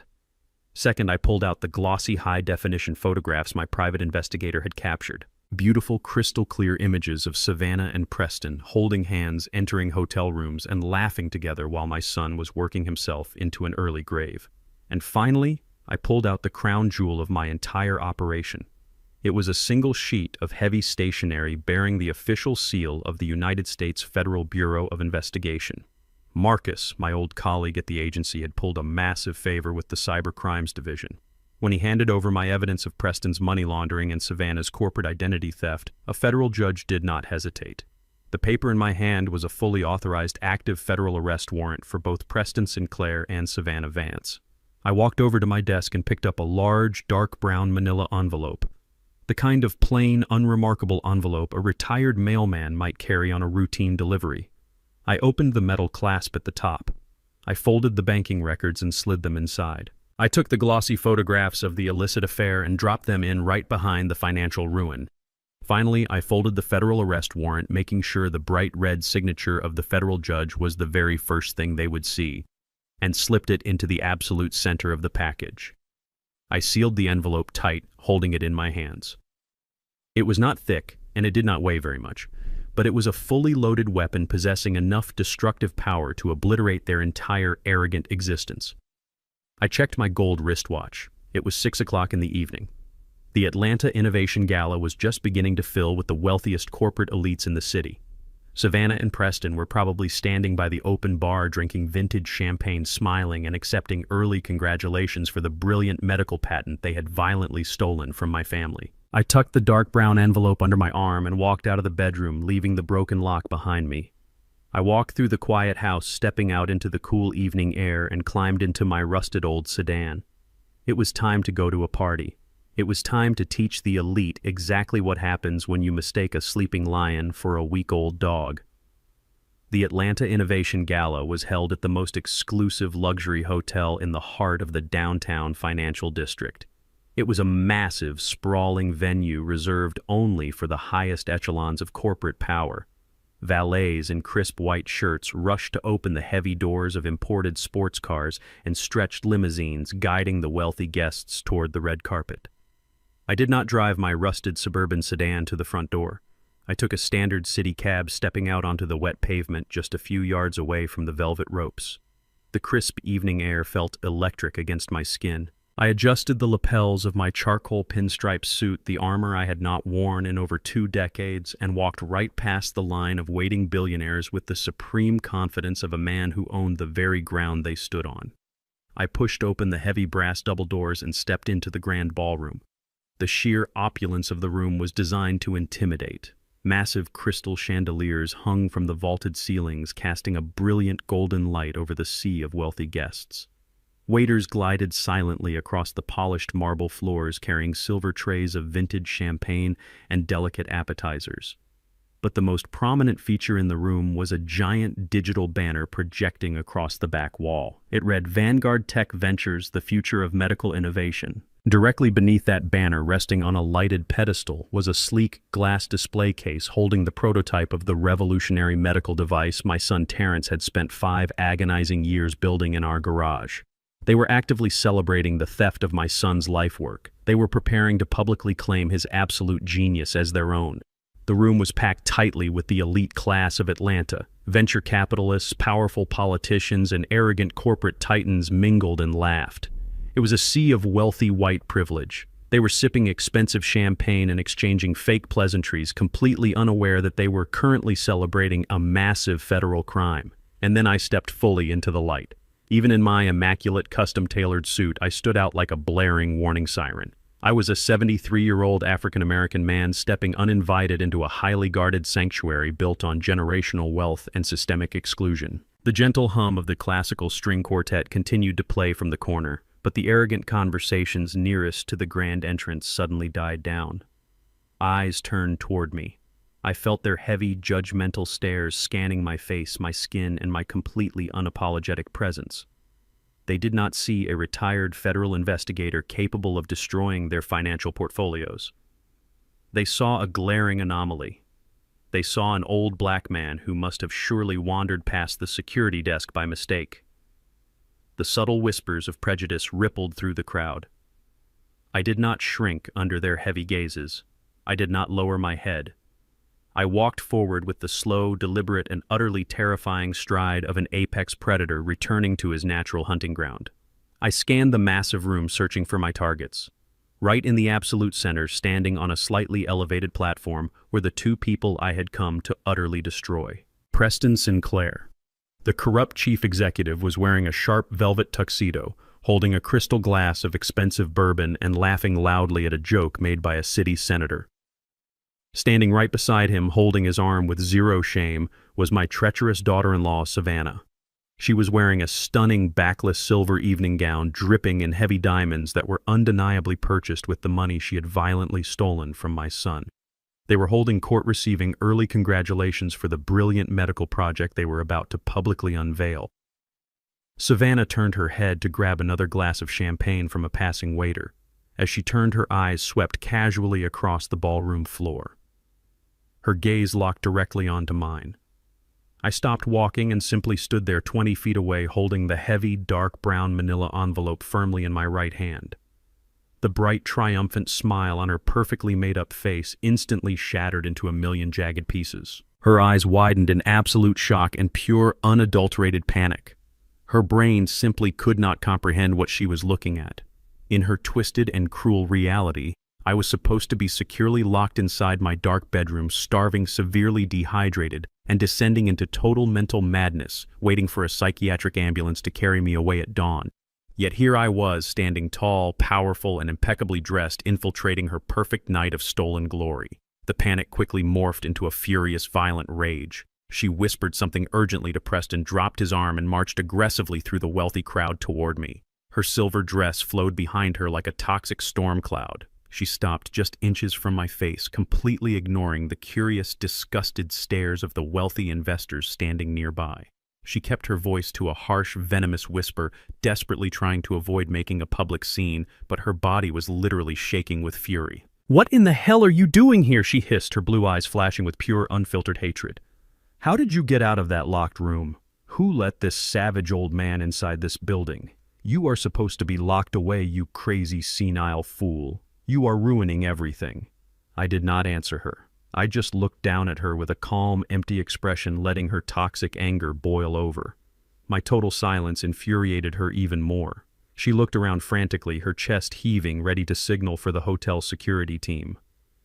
"You are completely out of your mind," Savannah spat, leaning closer so I could smell the sweet vintage champagne on her breath. "You are a pathetic, broken old man, and you are ruining the most important night of my entire life. I am going to have you dragged out of here in handcuffs and thrown directly into a locked mental ward tonight. I am calling security right now." Before she could raise her manicured hand to signal the guards, Preston Sinclair sauntered over. He moved with the slow, arrogant swagger of a man who truly believed he owned the entire universe and everyone living inside it. He looked me up and down, taking in my vintage pinstripe suit and my remarkably calm demeanor. He let out a loud, patronizing scoff. His face was a mask of supreme racial and financial superiority. "Is this the pathetic father-in-law you were telling me about, Savannah, Preston?" asked, his voice dripping with absolute contempt and mocking amusement. "The retired mailman who is completely losing his fragile little mind." Savannah nodded, her hands clenched into tight fists. "Yes, he somehow broke out of the house. He is completely unhinged and dangerous, Preston. We need to get him out of here right now before he starts screaming and ruins the entire presentation for the investors." Preston took a slow, confident sip of his bourbon and smiled a cold, cruel smile. He patted Savannah gently on the bare back, an arrogant gesture of control. "Relax, my dear," Preston murmured confidently, completely underestimating the lethal threat standing right in front of him. "I know exactly how to handle people like him. Do not cause a scene in front of the board members." He turned his arrogant gaze back to me, gesturing dismissively toward a set of heavy wooden double doors tucked away in a dark, quiet corner of the ballroom. "Let us step into the private service hallway," old man Preston commanded, treating me like a disobedient stray dog that needed to be put down. "We are going to take a nice quiet walk to the back door. I will handle this savage old man myself, and you are going to leave my property before I have you physically crushed into the pavement." I looked at Preston Sinclair, taking in his expensive velvet tuxedo and his unearned absolute arrogance. Then I looked down at the heavy brown envelope resting in my hand containing his complete and utter devastation. I let a slow, dark smile spread across my face. I gave him a small, polite nod. "Lead the way," I replied, my voice low, smooth, and dangerously calm. I followed them away from the bright lights and the classical music, stepping into the quiet shadows of the service corridor, completely ready to burn their entire arrogant world to ashes. The heavy wooden double doors swung shut behind us, completely cutting off the elegant classical music and the loud, obnoxious laughter of the wealthy elite. The service corridor was stark and cold, illuminated by harsh fluorescent lights that buzzed faintly overhead. It was a massive visual contrast to the golden opulence of the grand ballroom we had just left. This was the hidden underbelly of the luxury hotel, a place meant for the invisible workers, the maintenance staff, and the discarded trash. It was the absolute perfect setting for the execution I was about to perform. Preston Sinclair leaned casually against the cold concrete wall, sliding his hands deep into the pockets of his expensive velvet tuxedo. He looked at me with a mixture of profound boredom and intense racial disgust. He clearly thought he was just humoring a crazy old man, giving his mistress a quiet, private moment to discipline her pathetic father-in-law out of sight from the wealthy investors. He had absolutely no idea that he was standing inside his own tomb. Savannah did not waste a single second. The moment the heavy doors sealed us off from the public, her carefully constructed mask of the elegant, supportive partner completely evaporated. Her beautiful face contorted into a mask of pure, unadulterated rage. She marched toward me, her expensive silver high heels echoing sharply on the bare concrete floor. She stopped right in front of me, her chest heaving with toxic fury, invading my personal space like a rabid animal. "You stupid, arrogant old fool!" she hissed, her voice vibrating with venom. "How dare you humiliate me tonight? How did you get out of that house?" I stood perfectly still, my hands resting calmly at my sides. I looked at her with the cold, calculating eyes of the bloodhound. I did not offer her an explanation. I did not cower or tremble like the fragile, retired mailman she thought I was. My absolute silence and my complete lack of fear pushed her over the absolute edge of her sanity. She was entirely used to me looking at the floor and shuffling my feet in submission. She raised her right hand. The heavy diamond bracelet on her wrist caught the harsh fluorescent light as her arm swung violently through the air. The slap was vicious and loud. Her open palm struck my left cheek with a sharp cracking sound that echoed heavily down the long, empty corridor. The physical sting was sharp and hot, blooming rapidly across my weathered skin. A heavy gold ring on her finger caught the edge of my lower lip, drawing a tiny bead of warm metallic blood. I did not flinch. I did not raise my hands to protect myself. I slowly turned my head back to look at her, maintaining absolute, unbroken eye contact. Decades ago, I had stared down violent cartel accountants, armed money launderers, and desperate men facing life in prison. A physical slap from a spoiled, greedy narcissist felt like a gentle summer breeze. Preston let out a low, cruel chuckle from the dark corner of the hallway. "Put him in his proper place, Savannah," he murmured, taking a slow sip of his expensive bourbon. "Show the old dog exactly who owns him." Savannah was breathing heavily, staring at me with wild, furious eyes. She was deeply unnerved by my complete lack of physical reaction, but her towering, unearned arrogance quickly buried her temporary fear. She truly believed my stoicism was just the paralyzing shock of a broken, senile mind. She pointed a trembling, manicured finger directly at my face. "You are going to give me the original property deeds right now," she commanded, her voice a shrill, demanding screech. "I know you brought them, Warren. I know you came here to beg because you finally realize I hold all the absolute power over your pathetic existence. Give me the original power of attorney documents and the deed to your slum of a house. Hand them over and crawl back to your pathetic little rat hole before I have Preston break your legs and throw you in the river." She held out her hand, palm up, completely expecting me to surrender my entire life to her.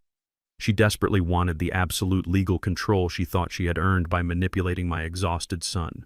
She wanted the final piece of the puzzle that would allow her to throw me into a miserable locked medical facility and liquidate my family home for pure profit. I looked at her open, greedy hand. Then I looked at the dark brown manila envelope resting quietly in my own grip. It was time. The long, meticulous hunt was finally coming to an end. The trap had been flawlessly set. The prey was standing directly over the trigger, and it was time to let the heavy steel jaws snap completely shut. I reached into the inner pocket of my custom-tailored charcoal pinstripe suit. I pulled out a crisp white cotton handkerchief and slowly wiped the small drop of blood from the corner of my mouth. I folded the fabric neatly and placed it back into my pocket. My movements were slow, deliberate, and completely devoid of any fear or submission. I lifted the heavy brown envelope and held it out toward her waiting hand. "Here you go, Savannah," I said, my voice dropping into a low, smooth, and terrifyingly calm baritone.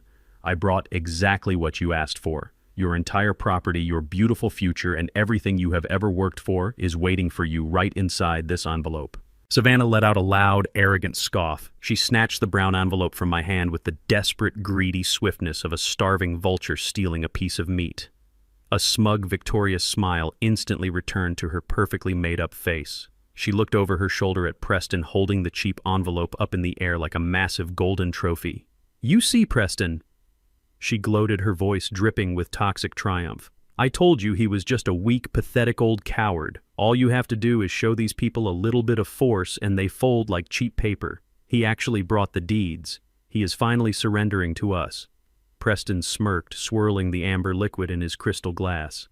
"Good girl," he praised her, completely oblivious to the massive storm currently hovering directly over his head. "Now check the signatures and let us get back to the party. The wealthy investors are waiting for the big reveal." Savannah turned her full attention back to the brown envelope. She gripped the metal clasp at the top and aggressively ripped the seal open. The sound of the thick paper tearing echoed loudly in the quiet service hallway. It was a sharp, violent noise. The sound of a curtain rising on a beautiful, devastating tragedy. She slid her long, manicured fingers deep inside the opening. She was entirely expecting to feel the familiar texture of standard real estate contracts or the heavy stock of a certified property deed. She was anticipating the final legal document that would fund her lavish lifestyle and secure her complete escape from my son, Terrence. She pinched the thick stack of folded documents and eagerly pulled them out into the harsh fluorescent light. I watched her face with intense clinical fascination. It happened in absolute slow motion. Her blue eyes eagerly scanned the top of the very first page, expecting to see the logo of a local property lawyer or the stamp of a county clerk. Instead, her arrogant, victorious eyes locked onto the heavy, terrifying official seal of the United States federal government. The smug, superior smile that had been plastered across her face did not just fade away. It instantly froze and shattered as if her entire skull had been submerged in liquid nitrogen. Her breathing completely stopped. The color drained from her skin so incredibly fast she looked like a walking corpse. She stared at the bold, heavy black text printed across the top of the page. It was not a deed to my house. It was not a power of attorney granting her control of my life. It was a massive federal asset seizure order issued directly by the Federal Bureau of Investigation and fully authorized by the Department of the Treasury. And right below the terrifying federal header, clearly highlighting the exact reason for her absolute ruin, was her own name printed in bold ink next to the words corporate espionage and massive financial fraud. Her trembling fingers fumbled blindly, feeling the weight of the undeniable reality resting in her hands. She was holding the exact legal instrument of her own total destruction, and the look of pure, unadulterated horror in her eyes was the most beautiful thing I had ever seen. Savannah stood frozen in the harsh fluorescent light of the service corridor. Her breathing had completely stopped. The heavy federal asset seizure order resting in her perfectly manicured hands was not just a piece of paper. It was a mirror reflecting the absolute end of her luxurious existence. I watched her perfectly constructed, arrogant reality violently fracture into a million irreparable pieces. Her eyes darted wildly across the bold black ink, trying desperately to find a mistake or a punchline to a sick joke. But the United States Federal Bureau of Investigation does not make jokes about corporate espionage and massive financial fraud. The sheer weight of the truth finally crushed her fragile spine. Her hands began to shake with a violent, uncontrollable tremor. The thick stack of legal documents slipped through her numb fingers. They scattered across the cold concrete floor like dead leaves falling from a rotting tree. She stumbled backward, her silver high heels scraping harshly against the floor, until her back hit the cold concrete wall. She could not speak. Her throat was completely paralyzed by the suffocating grip of pure, unadulterated terror. She slowly slid down the wall until she was sitting on the dirty concrete. Her expensive silver evening gown completely ruined her hands, clutching her chest as she gasped for air. Preston Sinclair was still leaning casually against the far wall, swirling the expensive amber bourbon in his crystal glass. He had been watching the exchange with a look of mild irritation. In his deeply arrogant and privileged mind, he assumed Savannah was just having a dramatic emotional reaction to a stubborn old man. He thought I had brought a fake deed or an outdated will to try and negotiate a pathetic compromise. He let out a loud, annoyed sigh, rolling his eyes at the sudden mess of papers scattered across his pristine service hallway. "Savannah, what in the world is wrong with you?" Preston muttered, his voice dripping with condescending impatience. "Pick up those papers and stop acting like a hysterical child. We have a room full of venture capitalists waiting for us to unveil the medical device. We do not have time for these ghetto theatrics. Get the deed from the old man and let us go." Savannah did not respond. She just sat on the floor, staring blankly at the scattered papers, her mind completely broken by the sheer magnitude of her own consequences. Preston scowled, deeply offended that his mistress was ignoring a direct command. He pushed himself off the wall and marched over to us. He set his crystal glass down on a nearby service cart and crouched down to gather the scattered documents himself. He snatched the first page off the floor, fully expecting to see a residential property deed. But his arrogant blue eyes locked onto the exact same heavy federal seal that had just completely destroyed his mistress. I stood perfectly still, watching the exact moment the powerful tech billionaire realized he was standing on a landmine that had already detonated. The first document he picked up was the official federal freeze order.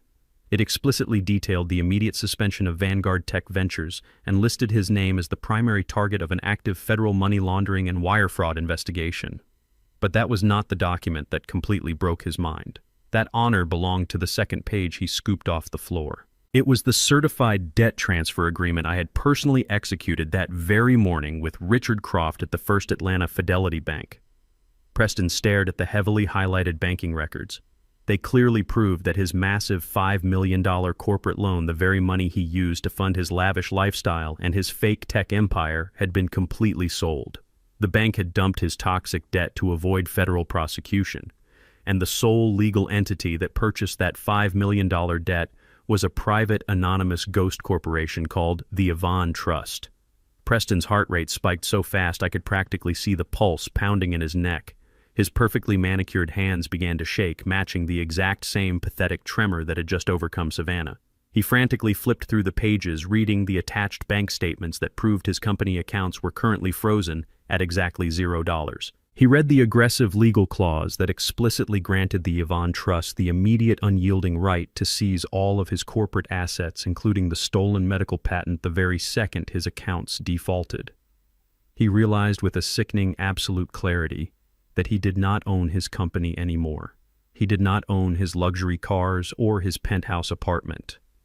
Every single thing he falsely claimed to possess was now legally owned by the mysterious trust fund holding his massive unpayable debt. His entire arrogant identity was built on stolen wealth, and that wealth had just been completely evaporated by a man he thought was a senile retired mailman. The color drained completely from his face, leaving his skin a sickly pale white. Thick beads of cold sweat broke out across his forehead, ruining his perfectly styled hair.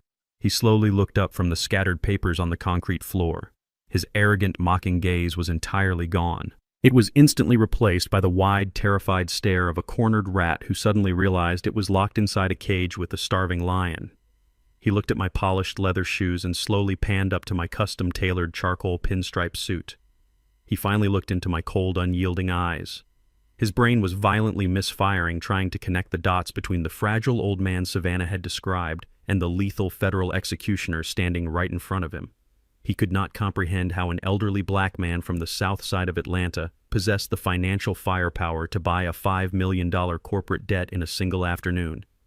"You," Preston wheezed, his voice completely breaking into a high-pitched, pathetic whisper. He swallowed hard, a loud, audible gulping sound, trying to force air into his tightening lungs. "You bought my debt. The bank sold you my entire company. Who are you?" I did not smile. I did not offer him a single ounce of mercy or comfort. I slowly reached up with my steady, calloused hands and calmly adjusted the knot of my dark crimson silk tie, making sure it sat perfectly straight against my collar. I looked down at the broken, shivering billionaire kneeling on the dirty concrete floor, surrounded by the undeniable evidence of his total, absolute destruction. "I am Warren," I replied, my voice a deep, resonant rumble that echoed off the cold walls. "I am the husband of Yvonne, the brilliant woman who spent her dying days building this entire federal case against you. And currently I am your sole legal creditor, Preston. You have been completely bankrupt since 3 o'clock this afternoon." I stood in the cold service corridor watching the absolute destruction of a human mind. Savannah was sitting on the dirty concrete floor, her expensive silver evening gown pooling around her like dirty water. I watched her perfectly manicured hands claw desperately at the cold floor as if she were trying to stop herself from falling off a massive cliff. The human brain is a remarkable organ designed to protect itself from sudden catastrophic trauma, but there is absolutely no psychological shield thick enough to block the sheer magnitude of the devastation I had just dropped on her. Just 10 minutes ago, she was the undisputed queen of the Atlanta Innovation Gala. She was dripping in stolen diamonds, sipping vintage champagne, and preparing to step onto a brightly lit stage to claim my son's brilliant medical patent as her own. She had forged Terrence's signature, taken out $200,000 in fraudulent loans, and actively planned to lock her 73-year-old father-in-law inside a miserable state-run mental asylum. She thought she had completely secured a lifetime of unearned luxury. She thought she had stolen my house, my son's future, and my absolute freedom. But the heavy federal documents scattered across the floor told a completely different story. In the span of a few agonizing seconds, her entire delusional universe was violently ripped away. She did not just lose the stolen medical company. She lost the stolen money, the luxury lifestyle, and the total control she thought she had over my family. She was no longer a wealthy socialite. She was an exposed federal criminal staring down the barrel of a decade in a maximum security penitentiary. The realization hit her central nervous system like a massive physical blow. Her breathing became incredibly shallow and rapid. Her chest heaved up and down in erratic, panicked bursts as her lungs desperately fought for oxygen that her terrified brain simply could not process. Her eyes darted wildly around the narrow concrete hallway, searching for any possible escape route, any sliver of hope. She was a drowning woman frantically looking for a life raft. And then she looked up at Preston Sinclair. Preston was still kneeling on the floor, surrounded by the undeniable evidence of his own total bankruptcy. He was staring at the banking records that proved I was now the sole legal owner of his entire tech empire. His pristine velvet tuxedo felt like a heavy prison uniform. He was sweating profusely, his face a mask of pure, unadulterated horror. Savannah looked at him, her blue eyes wide and pleading. In her deeply twisted and dependent mind, Preston was her ultimate savior. He was the wealthy, powerful billionaire who was supposed to fix everything with his expensive lawyers and his corrupt political connections. She honestly believed their illicit affair actually meant something to him. She thought they were partners in crime. Preston Savannah gasped, her voice a high-pitched, pathetic wheeze. "Preston, please do something. Call your legal team. Call the bank. We can fight this. He is just a retired mailman. He cannot do this to us. You have to fix this, Preston." She reached out her trembling hand, gently grabbing the sleeve of his expensive velvet jacket. It was a desperate plea for protection from the monster she had awakened. But Preston Sinclair was not a loyal partner. He was a ruthless, narcissistic predator who only cared about his own survival. And right now, the woman holding onto his sleeve was the exact reason his entire $5 million empire was currently burning to the ground. He looked at Savannah's trembling hand, and then he looked at her terrified face. The profound fear in his eyes instantly rapidly mutated into a dark, explosive, and violently toxic rage. He violently yanked his arm away from her grasp, as if her touch were a highly contagious disease. He pushed himself up from the floor, his expensive leather shoes scraping harshly against the concrete. He towered over her, his face completely twisted with pure, hateful fury. "Fix this!" Preston screamed, his voice echoing off the concrete walls with terrifying volume, completely abandoning any shred of his refined corporate composure. "Fix this. You completely ruined my life, you stupid, arrogant parasite." Savannah flinched, shrinking back against the cold wall. "Preston, you told me we were a team." She sobbed, tears of pure panic finally spilling over her perfectly applied makeup and running down her pale cheeks. "A team!" Preston roared, his hands clenched into tight, furious fists at his sides. "You told me your father-in-law was a helpless, senile old fool. You told me he was a pathetic, retired postal worker who could not even remember his own name. You promised me this was going to be a clean, easy acquisition. You literally invited a senior federal forensic investigator directly into my private bank accounts. You brought a federal executioner right to my front door." Preston did not stop there. The sheer, overwhelming pressure of losing his company, his wealth, and his freedom completely snapped whatever fragile restraint he had left. He realized that his life was permanently over, and he needed someone to absorb the physical impact of his absolute rage. He stepped forward, closing the distance between them. Before Savannah could even raise her hands to protect her face, Preston drew his arm back. He did not slap her with the back of his hand like a gentleman offering a warning. He struck her with a vicious open palm, channeling every single ounce of his terrifying anger and complete despair into the physical blow. The sound of the impact was sickeningly loud. It cracked through the quiet service corridor like a gunshot. The sheer brutal force of the slap caught Savannah squarely across the jaw, snapping her head violently to the side. Savannah let out a sharp, agonizing cry. The impact completely lifted her off her precarious balance. She was thrown sideways, her body crashing hard against the unforgiving marble and concrete floor. She landed in a tangled heap of expensive silver fabric and ruined dignity. Her designer diamond earrings clattered against the stone. I stood perfectly still, watching the two arrogant elites completely turn on each other like starving rabid dogs trapped inside a fighting pit. There is absolutely no loyalty among thieves, especially when the stolen gold completely evaporates. Savannah lay on the cold floor, completely disoriented. The physical shock of Preston's violent assault, combined with the massive psychological obliteration of her entire life, was simply too much for her biological system to handle. Her brain was completely short-circuiting. She tried to push herself up using her trembling arms, but her muscles entirely refused to obey her commands. Her elbows buckled and she collapsed back onto the dirty floor. She began to hyperventilate. Her mouth opened wide, gasping desperately for air, but her throat was completely restricted by the crushing weight of her severe panic attack. The expensive vintage champagne she had been drinking all night in the grand ballroom suddenly rushed back up her throat, mixing with the sour, toxic taste of pure, unadulterated terror. She rolled onto her hands and knees, her body convulsing violently. She began to heave, her stomach muscles contracting in painful, agonizing spasms as she retched onto the pristine floor of the luxury hotel. She was completely broken, stripped of her fake aristocratic grace, reduced to a pathetic, shivering mess. "Please," she managed to croak out between the violent spasms, her voice completely unrecognizable. "Please, I cannot breathe." I did not offer her a glass of water. Preston did not kneel down to comfort her. We both just stood there watching her completely drown in the suffocating ocean of her own devastating consequences. Savannah let out one final, desperate, rattling gasp. Her eyes rolled completely back into her head, exposing the terrifying white sclera as her overloaded nervous system finally initiated an emergency shutdown. Her arms gave out completely. Her head slumped forward, hitting the cold floor with a dull, heavy thud. She passed out cold. Her body lay perfectly limp on the dirty concrete floor of the service corridor, completely unresponsive. The arrogant, treacherous daughter-in-law who had actively tried to throw me into a locked mental asylum was now lying unconscious at my feet, utterly destroyed by the quiet, heavy weight of the absolute truth. The psychological trauma had completely shattered her mind, and the trap I had built for her was finally completely sealed shut. The cold concrete floor of the service corridor offered absolutely no comfort to the unconscious woman. 5 agonizing minutes passed before Savannah finally began to stir. I stood completely still, watching her perfectly manicured fingers twitch against the dirty stone.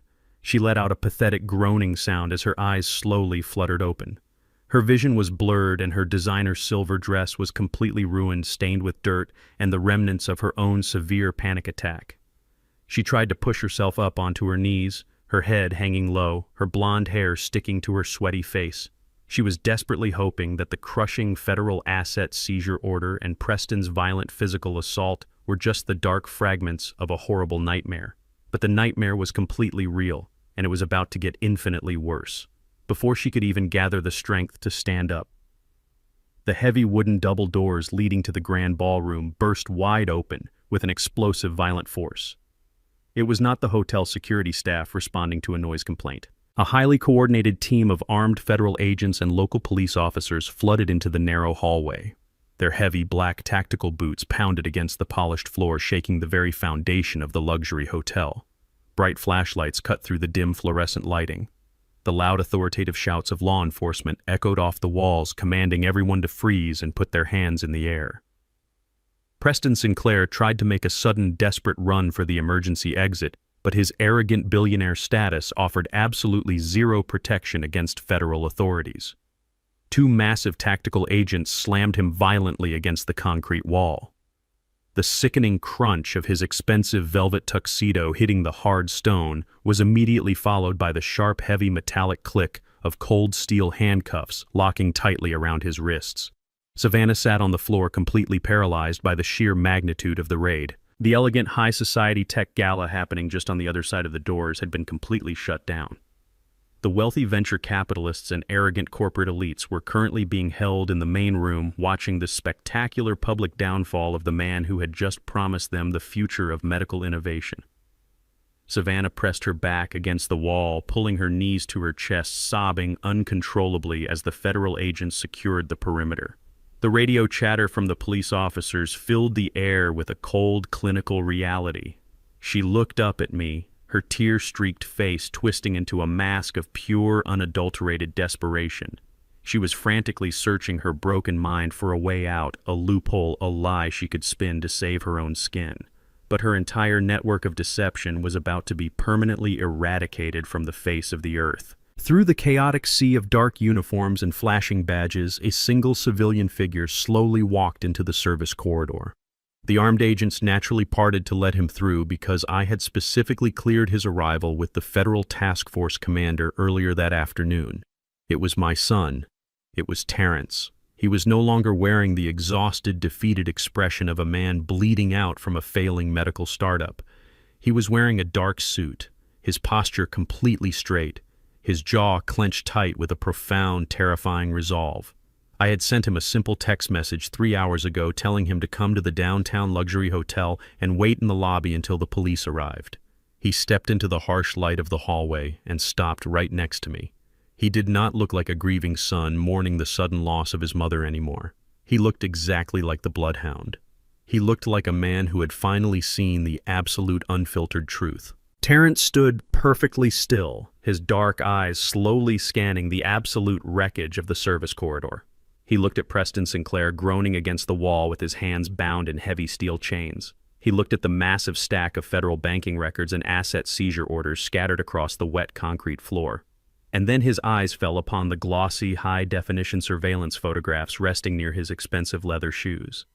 I watched my son look down at the crystal-clear images of his beautiful wife wearing designer clothes and intimately kissing the very man who had arrogantly rejected his medical patent 6 months ago.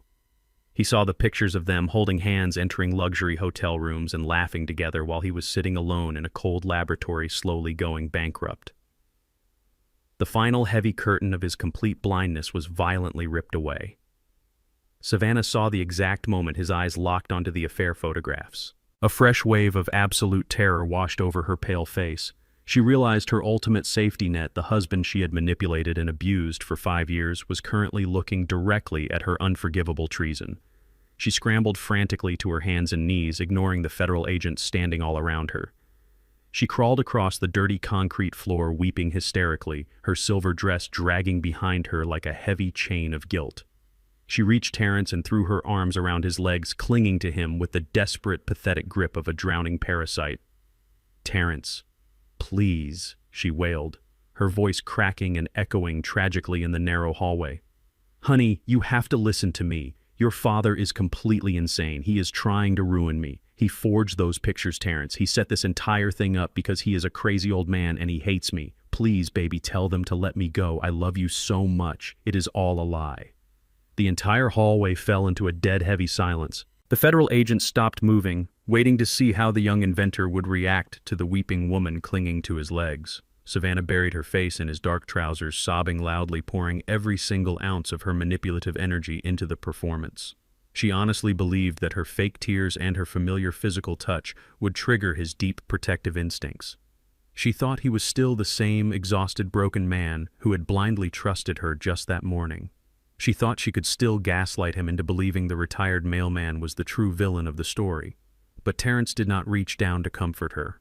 He did not stroke her blonde hair or whisper that everything would be okay. He stood absolutely rigid, a cold, impenetrable fortress of righteous anger. He looked down at the woman who had secretly drained his bank accounts, forged his signatures, and actively plotted to throw his elderly father into a locked mental asylum. He reached his steady hand into the inside pocket of his dark suit jacket. He did not pull out a handkerchief to dry her fake tears. He pulled out a thick, heavy stack of crisp white legal documents. He held them tightly in his hand, his knuckles turning slightly white from the pressure. He looked at Savannah with an expression of pure, absolute disgust that cut deeper than any physical blow ever could. "Let go of me," Savannah Terrence commanded, his voice completely devoid of any warmth or affection, dropping into a low, dangerous tone that sounded exactly like my own. He forcefully stepped back, breaking her desperate physical grip, leaving her completely unsupported on the cold floor. He threw the heavy legal documents directly at her chest. They hit her and scattered over her ruined dress. "Those are your divorce papers and a permanent judicial restraining order." Terrence stated, his words ringing out with lethal, crystal-clear precision. "You are absolutely entirely erased from my life." Savannah gasped, shaking her head in violent denial, clutching the papers with trembling hands. "No, Terrence, you cannot do this," she pleaded, her voice a pathetic whisper. "You do not understand." "Yvonne, my mother understood everything." Terrence interrupted, his voice rising with a fierce, protective fury. "She understood exactly what kind of monster you were. She sent a delayed, encrypted email to my private server. It arrived exactly 1 hour ago.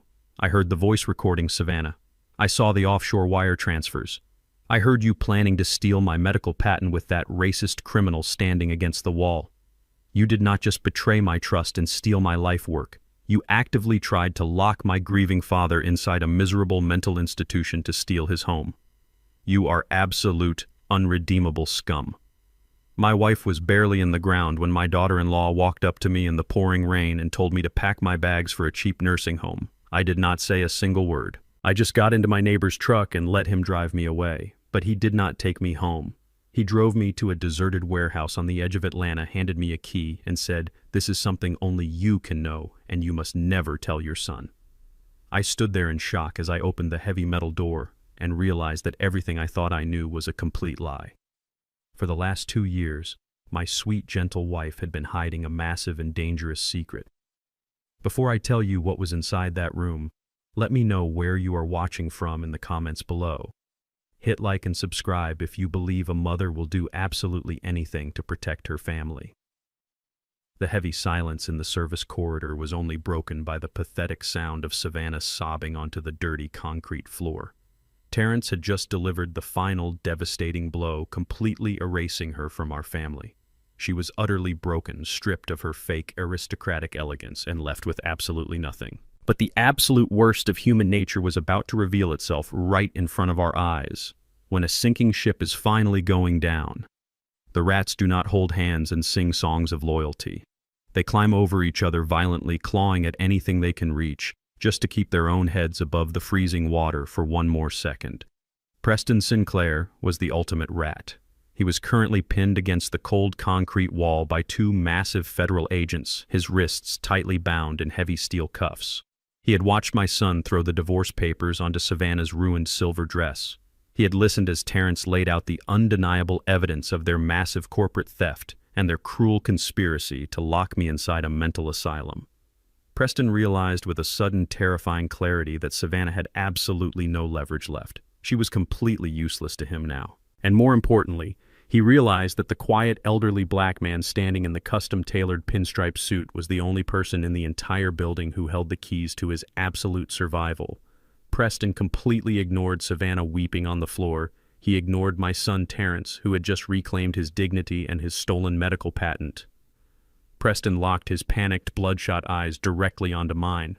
The arrogant billionaire tech investor, the man who refused to do honest business with African-American entrepreneurs, was about to completely abandon his toxic pride and beg a retired mailman for his miserable life.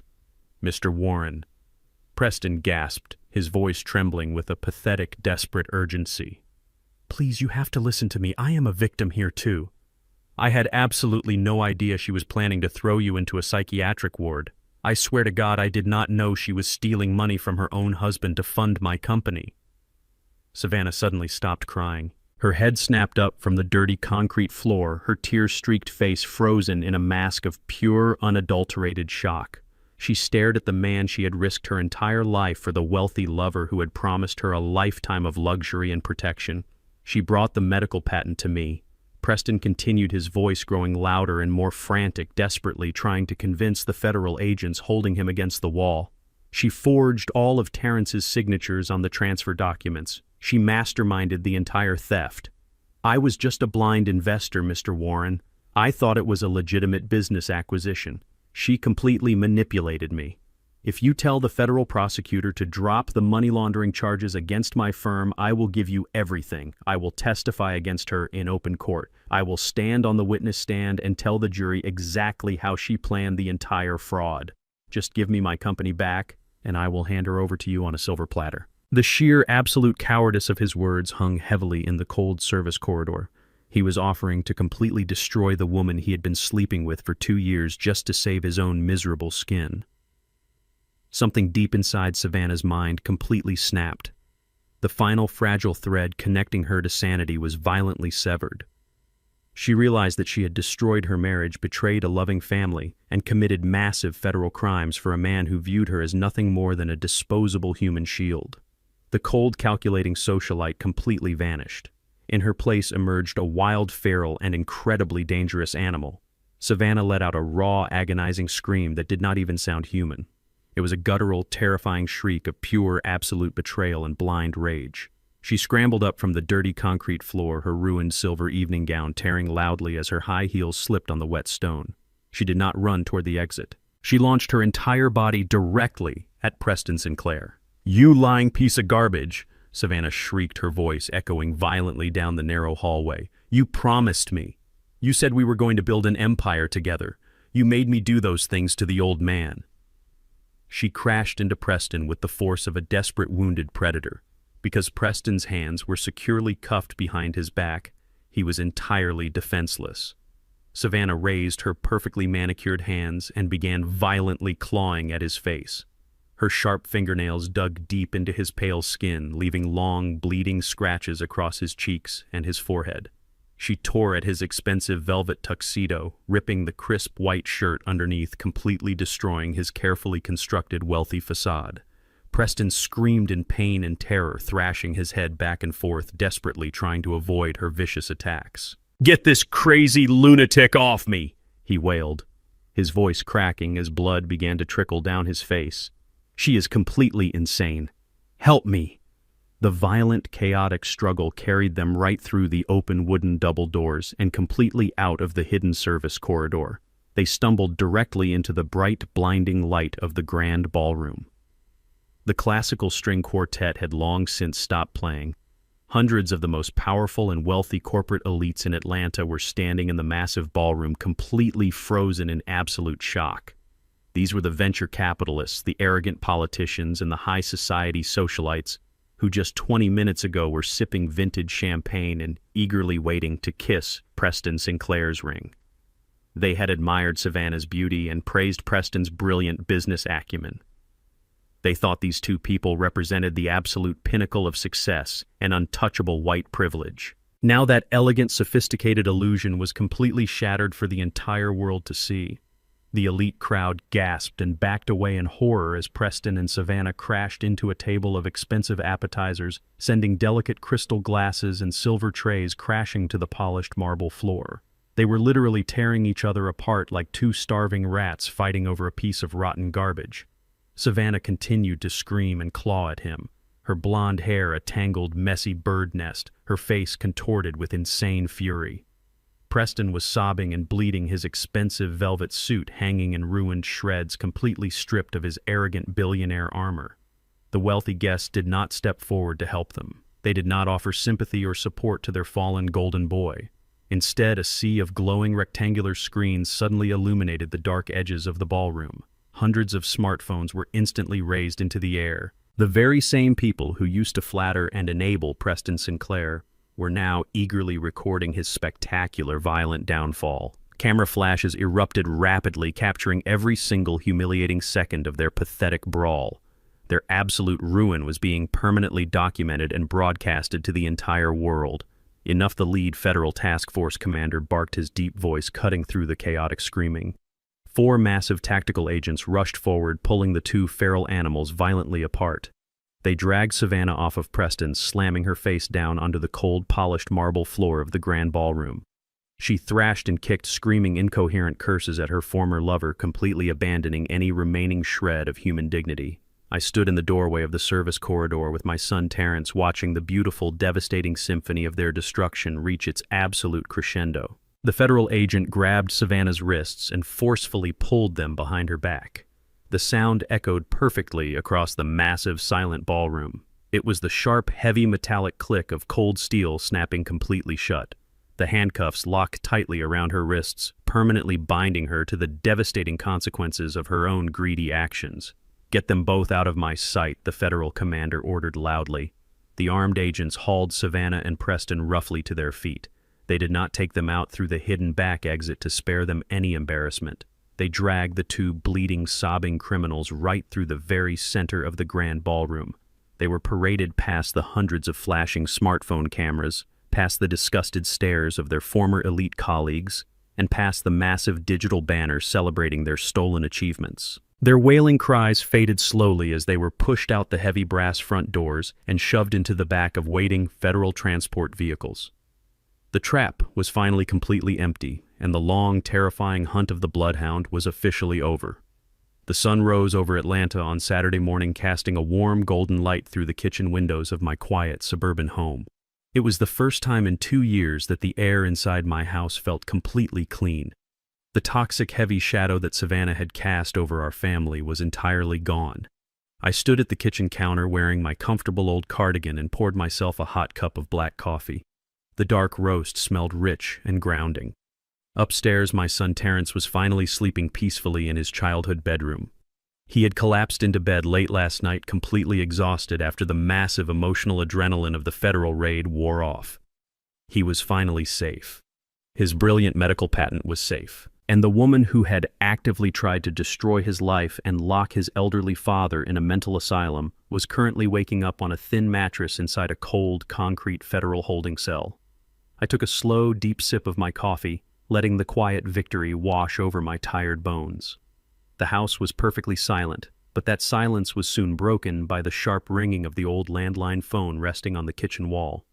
I walked over and looked at the caller identification screen.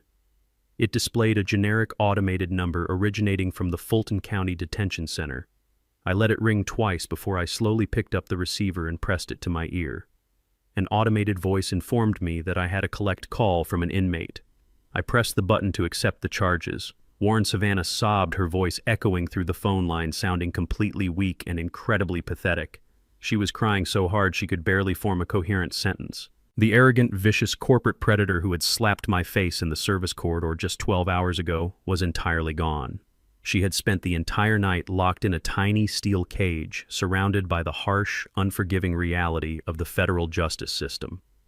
She had finally realized that her wealthy lover, Preston Sinclair, was not going to send an expensive team of lawyers to rescue her. Preston was currently fighting his own massive federal money laundering charges, and he had already thrown her completely under the bus to save himself. Savannah was entirely alone, and in her absolute desperation, she called the very man she had tried to destroy. "Warren, please, you have to help me." Savannah wailed, her voice cracking with raw panic. "It is so cold in here. The guards treat me like absolute garbage. They took my clothes and my jewelry. You have to call the bank and post my bail, Warren. I know you have the money. I saw the federal documents last night. You are incredibly rich. Please, I am your family. I am Terrence's wife. You cannot just leave me in this horrible place." I stood in my warm kitchen looking out at the beautiful green lawn Yvonne had planted years ago. I listened to her desperate, pathetic begging, and I felt absolutely zero pity. I took another slow sip of my hot coffee. "Do you remember the old industrial warehouse on the edge of the city, Savannah?" I asked, my voice perfectly calm and completely devoid of any emotion. "The dilapidated brick building you and Preston planned to illegally seize and sell for quick cash after you threw me into the psychiatric ward." She stopped crying for a brief second, confused by my question. "Yes," she hiccuped weakly. "I used that exact same warehouse to completely finance the recovery of my son's stolen life work," I explained smoothly, delivering the final devastating blow to her greedy heart. "I leveraged the commercial property value of that building through the Yvonne Trust, and I legally purchased the entire Vanguard Tech Ventures medical portfolio during the federal asset freeze early this morning. The medical device you worked so incredibly hard to steal is now fully registered under a secure corporate entity owned entirely by Terrence. He is the sole supreme executive of his own brilliant creation." "No." Savannah gasped, a fresh wave of absolute terror washing over her. "You have absolutely nothing left, Savannah," I told her, my voice dropping into a cold, lethal register. "You do not have a company. You do not have a husband. You do not have a single penny of the money you violently stole from my boy. And you certainly do not have a family to bail you out of federal prison. Enjoy your new concrete home." I pulled the phone away from my ear and pressed the button, completely disconnecting the line. I cut off her agonizing screams and placed the receiver gently back on the wall mount. I did not even have time to finish my cup of coffee before the absolute final piece of the battlefield presented itself right on my front lawn. The loud, aggressive screech of heavy car tires echoed down my quiet suburban street.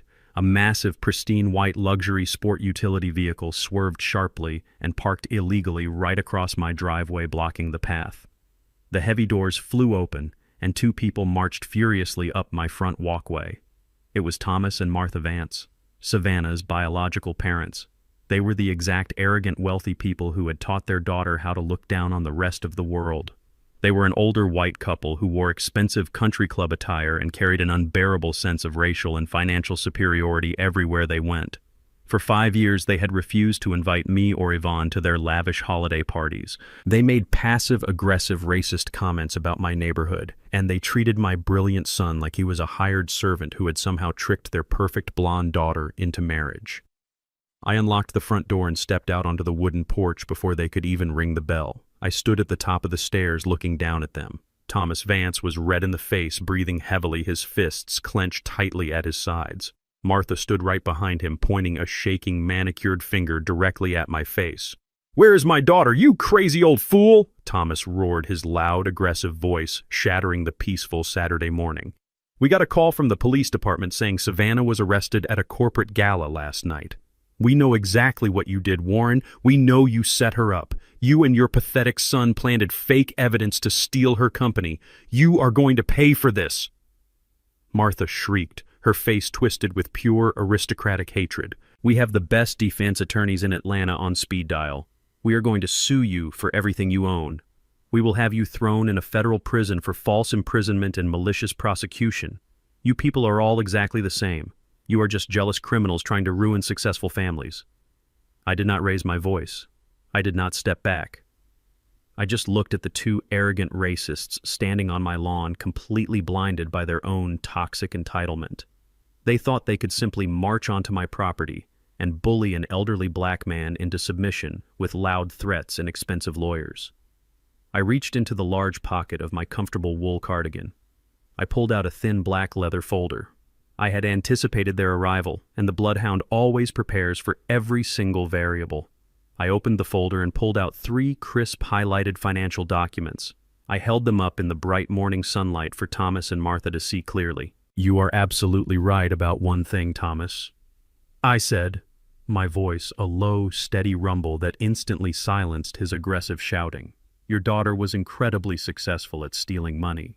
But she did not just use the stolen corporate funds to buy diamond earrings and luxury hotel suites for herself."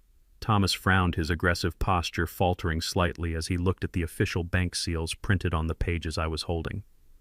"My forensic accountant spent the entire night tracking the offshore wire transfers your daughter initiated over the last 2 years, I explained coldly. "It turns out Savannah was heavily subsidizing your perfect wealthy lifestyle, using the money she violently embezzled from my son's medical startup and from Preston's fraudulent investors." Martha gasped, taking a sudden step backward as if the papers I held were highly radioactive.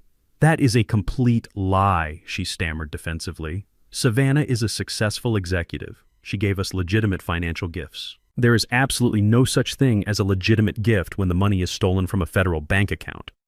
"Martha," I corrected her sharply, locking my eyes directly onto hers. "These documents show a direct wire transfer of $100,000 into your personal account, which you immediately used to purchase that brand new luxury boat docked at your private lake house.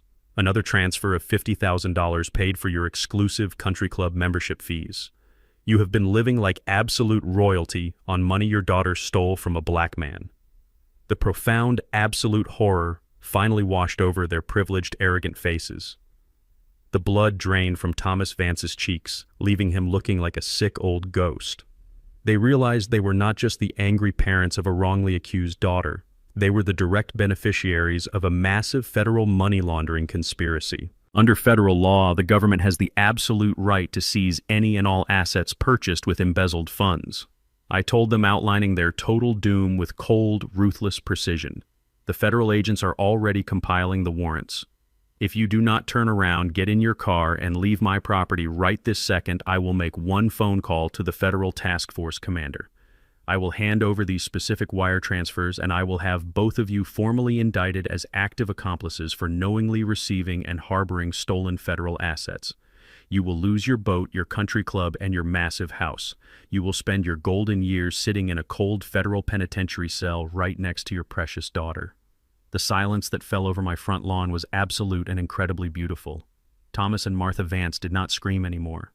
They did not threaten to sue me or call me names. The loud, arrogant bullies had been completely and utterly silenced by the crushing, terrifying weight of their own criminal complicity. Thomas slowly turned around. He grabbed his trembling wife's arm and guided her back toward their massive luxury vehicle. They moved like broken, fragile people completely stripped of their false superiority. They climbed into their expensive car and sped away down the street, running desperately back to a home they were destined to lose. The battlefield was completely cleared. The poisonous roots had been entirely ripped out of the ground. The months that followed the spectacular collapse of Vanguard Tech Ventures moved with a quiet, healing rhythm. The federal justice system is a massive, slow-moving machine, but when it finally locks onto a target, it crushes them completely. I sat in the back row of the federal courthouse in downtown Atlanta watching the final sentencing of the two arrogant predators who tried to destroy my family. The courtroom was cold and filled with the heavy, silent weight of absolute consequence. Preston Sinclair, the wealthy tech billionaire who refused to do honest business with black entrepreneurs, was completely stripped of his custom velvet suits and his unearned privilege. He stood before the federal judge wearing a standard-issue orange jumpsuit, his hands bound in heavy iron chains that clinked loudly in the quiet room. He begged the judge for leniency, sobbing about his ruined reputation, but the judge showed absolutely zero mercy.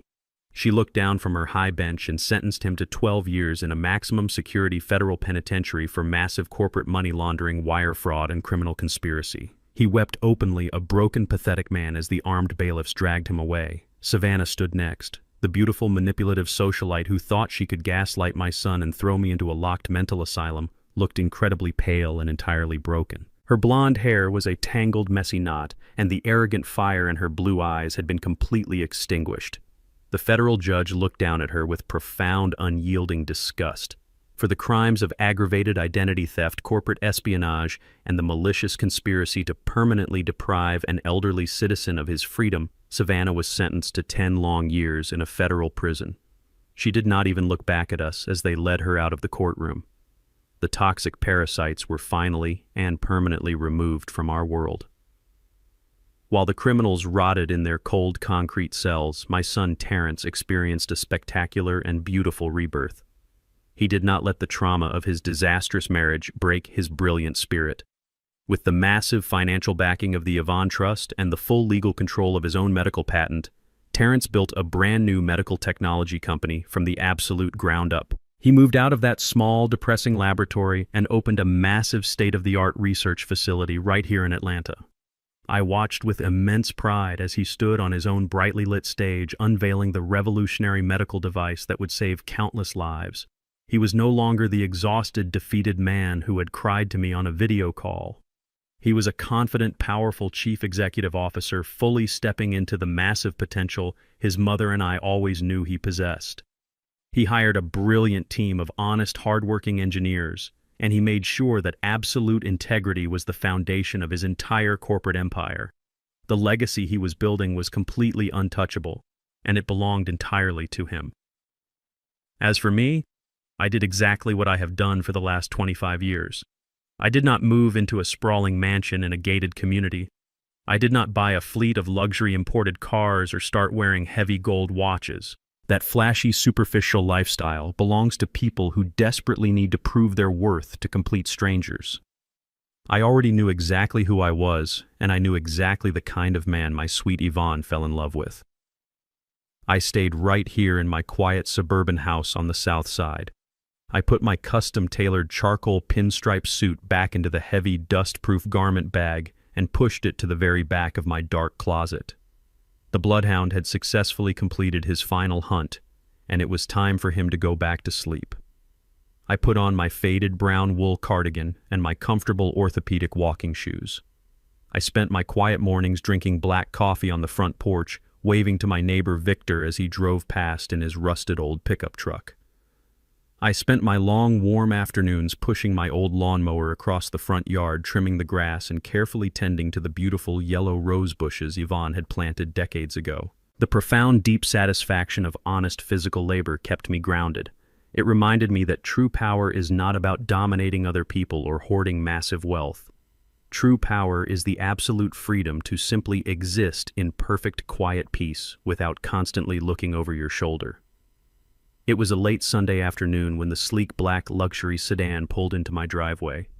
The warm Georgia sun was just beginning to set, casting a long, beautiful golden glow across the freshly cut grass. Terrence stepped out of his car wearing a comfortable polo shirt and a relaxed, familiar smile. He walked up the wooden steps of the front porch carrying a paper bag filled with fresh peach cobbler from the local bakery. I was sitting in my favorite wooden rocking chair, listening to the gentle hum of the summer crickets and the distant happy sound of neighborhood children playing in the street. Terrence handed me the warm bag and sat down heavily in the empty rocking chair right next to me. We sat there in a comfortable, familiar silence for a very long time, just watching the evening sky slowly change from bright orange to a deep, peaceful purple. I looked over at my son. He was staring out at the quiet street, but his dark eyes were shining with heavy, unshed tears. The massive emotional weight of the past year, the betrayal, the federal raid, the trial, and the glorious rebuilding of his life was finally catching up to him in the profound safety of our shared silence. He leaned forward, resting his elbows on his knees, and buried his face deep in his hands. Dad Terrence whispered, his voice cracking with a deep, profound sorrow that broke my heart. I am so incredibly sorry. I am so sorry I ever doubted you. I am so sorry I let that monster into our home, and I am so sorry I almost let her lock you away. I was completely blind, and I almost lost you forever because I was entirely too stupid to see the absolute truth standing right in front of me. He began to weep quietly, the heavy, honest tears of a good man releasing a massive burden of lingering guilt. I did not interrupt him. I let him cry because I knew he desperately needed to completely empty his soul of that toxic poison. When his tears finally began to slow down, I reached out my calloused, weathered hand. I placed it firmly on his broad shoulder, offering him the warm, steady, unwavering strength of a father who had never once stopped loving him. I looked at my boy, and I gave him a soft, gentle smile. "You do not ever need to apologize to me, Terrence," I told him, my voice a low, comforting rumble in the quiet evening air. "You were navigating a terrible, dark storm, and that woman was actively blinding you to the dangerous rocks. But you survived it. We survived it, and we absolutely did not do it alone." I looked up at the darkening Atlanta sky, thinking about the brilliant, beautiful woman who had spent her final dying days mapping out an entire criminal conspiracy in a cold industrial warehouse just to keep her family safe. "Your mother protected us, Terrence," I said softly, feeling a deep, warm, comforting presence settling over the old wooden porch. She saw the deadly danger long before either of us did, and she gave me the exact tools I needed to completely dismantle their trap. She loved you more than life itself, and she made absolutely sure that nobody would ever steal your future. Do not carry this heavy guilt anymore, my son. The dark storm is completely over. Your mother protected us, and we are safe now. It was a bright, warm Sunday morning when I drove my rusted pickup truck back to the quiet cemetery on the outskirts of Atlanta. The sky above was a brilliant, crystal-clear blue, completely different from the dark, freezing rain that had soaked my clothes on the day we put my sweet Yvonne into the ground. The air smelled of fresh pine needles and warm earth. The heavy, dark storm that had violently threatened to consume my family was completely gone, leaving behind a profound, unbroken peace. I parked my truck near the iron gates and walked slowly across the freshly cut green grass, holding a single pristine white rose in my calloused hand. I reached her headstone and stood there for a long time, just listening to the gentle rustling of the leaves in the ancient oak trees above. I slowly knelt down. My knees popped a little, reminding me of my 73 years on this earth. But the pain was entirely manageable. I placed the beautiful white rose gently against the cool gray stone right beneath her perfectly engraved name. "I did it, Yvonne." I whispered, my voice thick with emotion but completely steady. "I did exactly what you asked me to do. I found your hidden warehouse. I saw the massive, incredible war room you built while you were so incredibly sick. I took the undeniable evidence you gathered, and I used it to absolutely destroy the monsters who were trying to ruin our boy. Terrence is completely safe now, my love. He has his medical patent back. He opened his own massive research facility, and he is thriving. Savannah is sitting in a federal prison cell, and she will not see the outside world for 10 long years. You protected us, Yvonne. Even when you were dying, you were the fiercest protector this family ever had. I am so incredibly proud of you, and I miss you every single day." I rested my hand on the warm granite of her headstone, feeling a deep, spiritual connection to the brilliant woman who had shared my life for 45 years. She was a high school teacher who loved baking peach cobbler, but underneath that gentle exterior she possessed the strategic mind of a master chess player. She knew exactly how the world worked, and she knew exactly how society viewed people like us. Society has a very specific and incredibly cruel way of looking at a man like me. When you are an older African-American man walking through a wealthy suburban neighborhood, or standing in the pristine marble lobby of a high-rise corporate bank, people do not see a lifetime of achievement. They do not see a brilliant mind or a senior federal forensic auditor who used to take down global money laundering syndicates for the United States government. They look at my faded brown wool cardigan, my scuffed orthopedic shoes, and the deep, heavy wrinkles lining my dark skin, and they immediately write me off as completely insignificant.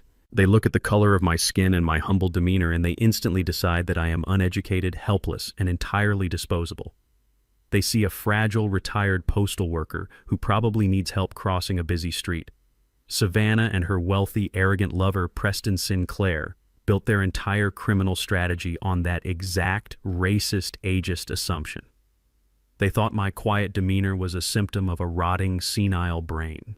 They thought my endless patience was a clear sign of absolute weakness. They thought they could easily forge documents, steal my son's legacy, and throw me into a miserable, locked psychiatric ward because they truly believed a black man in his 70s had absolutely zero power to fight back against their wealthy white privilege. They never once stopped to consider that the old man sitting silently in the faded armchair staring blankly at the wall was actually taking meticulous mental notes. They never realized that while they were loudly insulting me in my own living room, I was actively mapping out the complete destruction of their entire corporate empire. They confused my strategic silence with total surrender. That was their absolute fatal mistake. The invisibility of being an old black man in America is a heavy burden to carry, but if you know how to use it, that invisibility becomes your absolute greatest weapon. I let them believe their own arrogant lies. I let them think they were the apex predators hunting a weak, helpless animal. I put on the disguise of the confused, retired mailman, and I walked right past their security desks into their private offices and deep into their encrypted bank accounts without anyone ever noticing my presence. True justice is never born from loud, explosive anger. Savannah operated on pure, toxic emotion. She threw theatrical tantrums, she smashed doors with heavy hammers, and she screamed violently in hotel hallways when she finally lost control. But loud anger is incredibly sloppy. It blinds you to your own mistakes, and it leaves massive holes in your defense. I learned decades ago in the high-stakes halls of the federal government that the absolute greatest revenge is a meticulously prepared truth. You do not need to yell or scream when you have the undeniable facts resting quietly in your inner pocket. You do not need to throw a physical punch when you can completely freeze a billionaire's bank account with a single phone call. You simply let the arrogant predators build their own elaborate traps, you let them step inside, and then you quietly lock the heavy steel door right behind them. I stood up from the grave, brushing the loose blades of green grass from the knees of my trousers. I looked down at the white rose resting peacefully against the gray stone. The bloodhound had successfully completed his final hunt. The federal executioner was officially retired and safely buried deep underground. I was just Warren again. A proud father, a devoted widower, and a man who simply wanted to spend his remaining years tending to his garden and watching his brilliant son change the world. I turned away from the headstone and walked slowly back across the quiet cemetery toward my rusted old pickup truck. I opened the heavy metal door, climbed into the driver's seat, and started the engine. The old motor rumbled to life, a steady, comforting sound. I drove out of the iron gates and headed back toward my quiet home on the south side of Atlanta. I rolled down the window, letting the warm Georgia breeze wash over my face. For the first time in 2 long years, I had absolutely nothing to hide and absolutely nothing to fight. The profound, unbreakable peace had finally returned, and it belonged entirely to me. True power does not scream for attention. It waits in the absolute silence of observation. When you judge a person by the wrinkles on their face, the color of their skin, or the simplicity of their clothes, you risk underestimating the brilliant mind hidden beneath. My daughter-in-law mistook my quiet demeanor for senility and my patience for weakness. She let arrogance blind her, forgetting that the most lethal chess players never reveal their moves until checkmate is inevitable. Character is not measured by the luxury you wear, but by the integrity you uphold. In the end, those who build their empires on deceit will inevitably be crushed by the heavy, silent weight of the truth. Never mistake an old man's silence for surrender. If you enjoyed this story, please hit the like button and subscribe to the channel for more powerful life lessons. Share your thoughts in the comments below. Have you ever had to teach an arrogant person a harsh lesson about respect? Thank you for listening, and always remember, true strength whispers, it never shouts.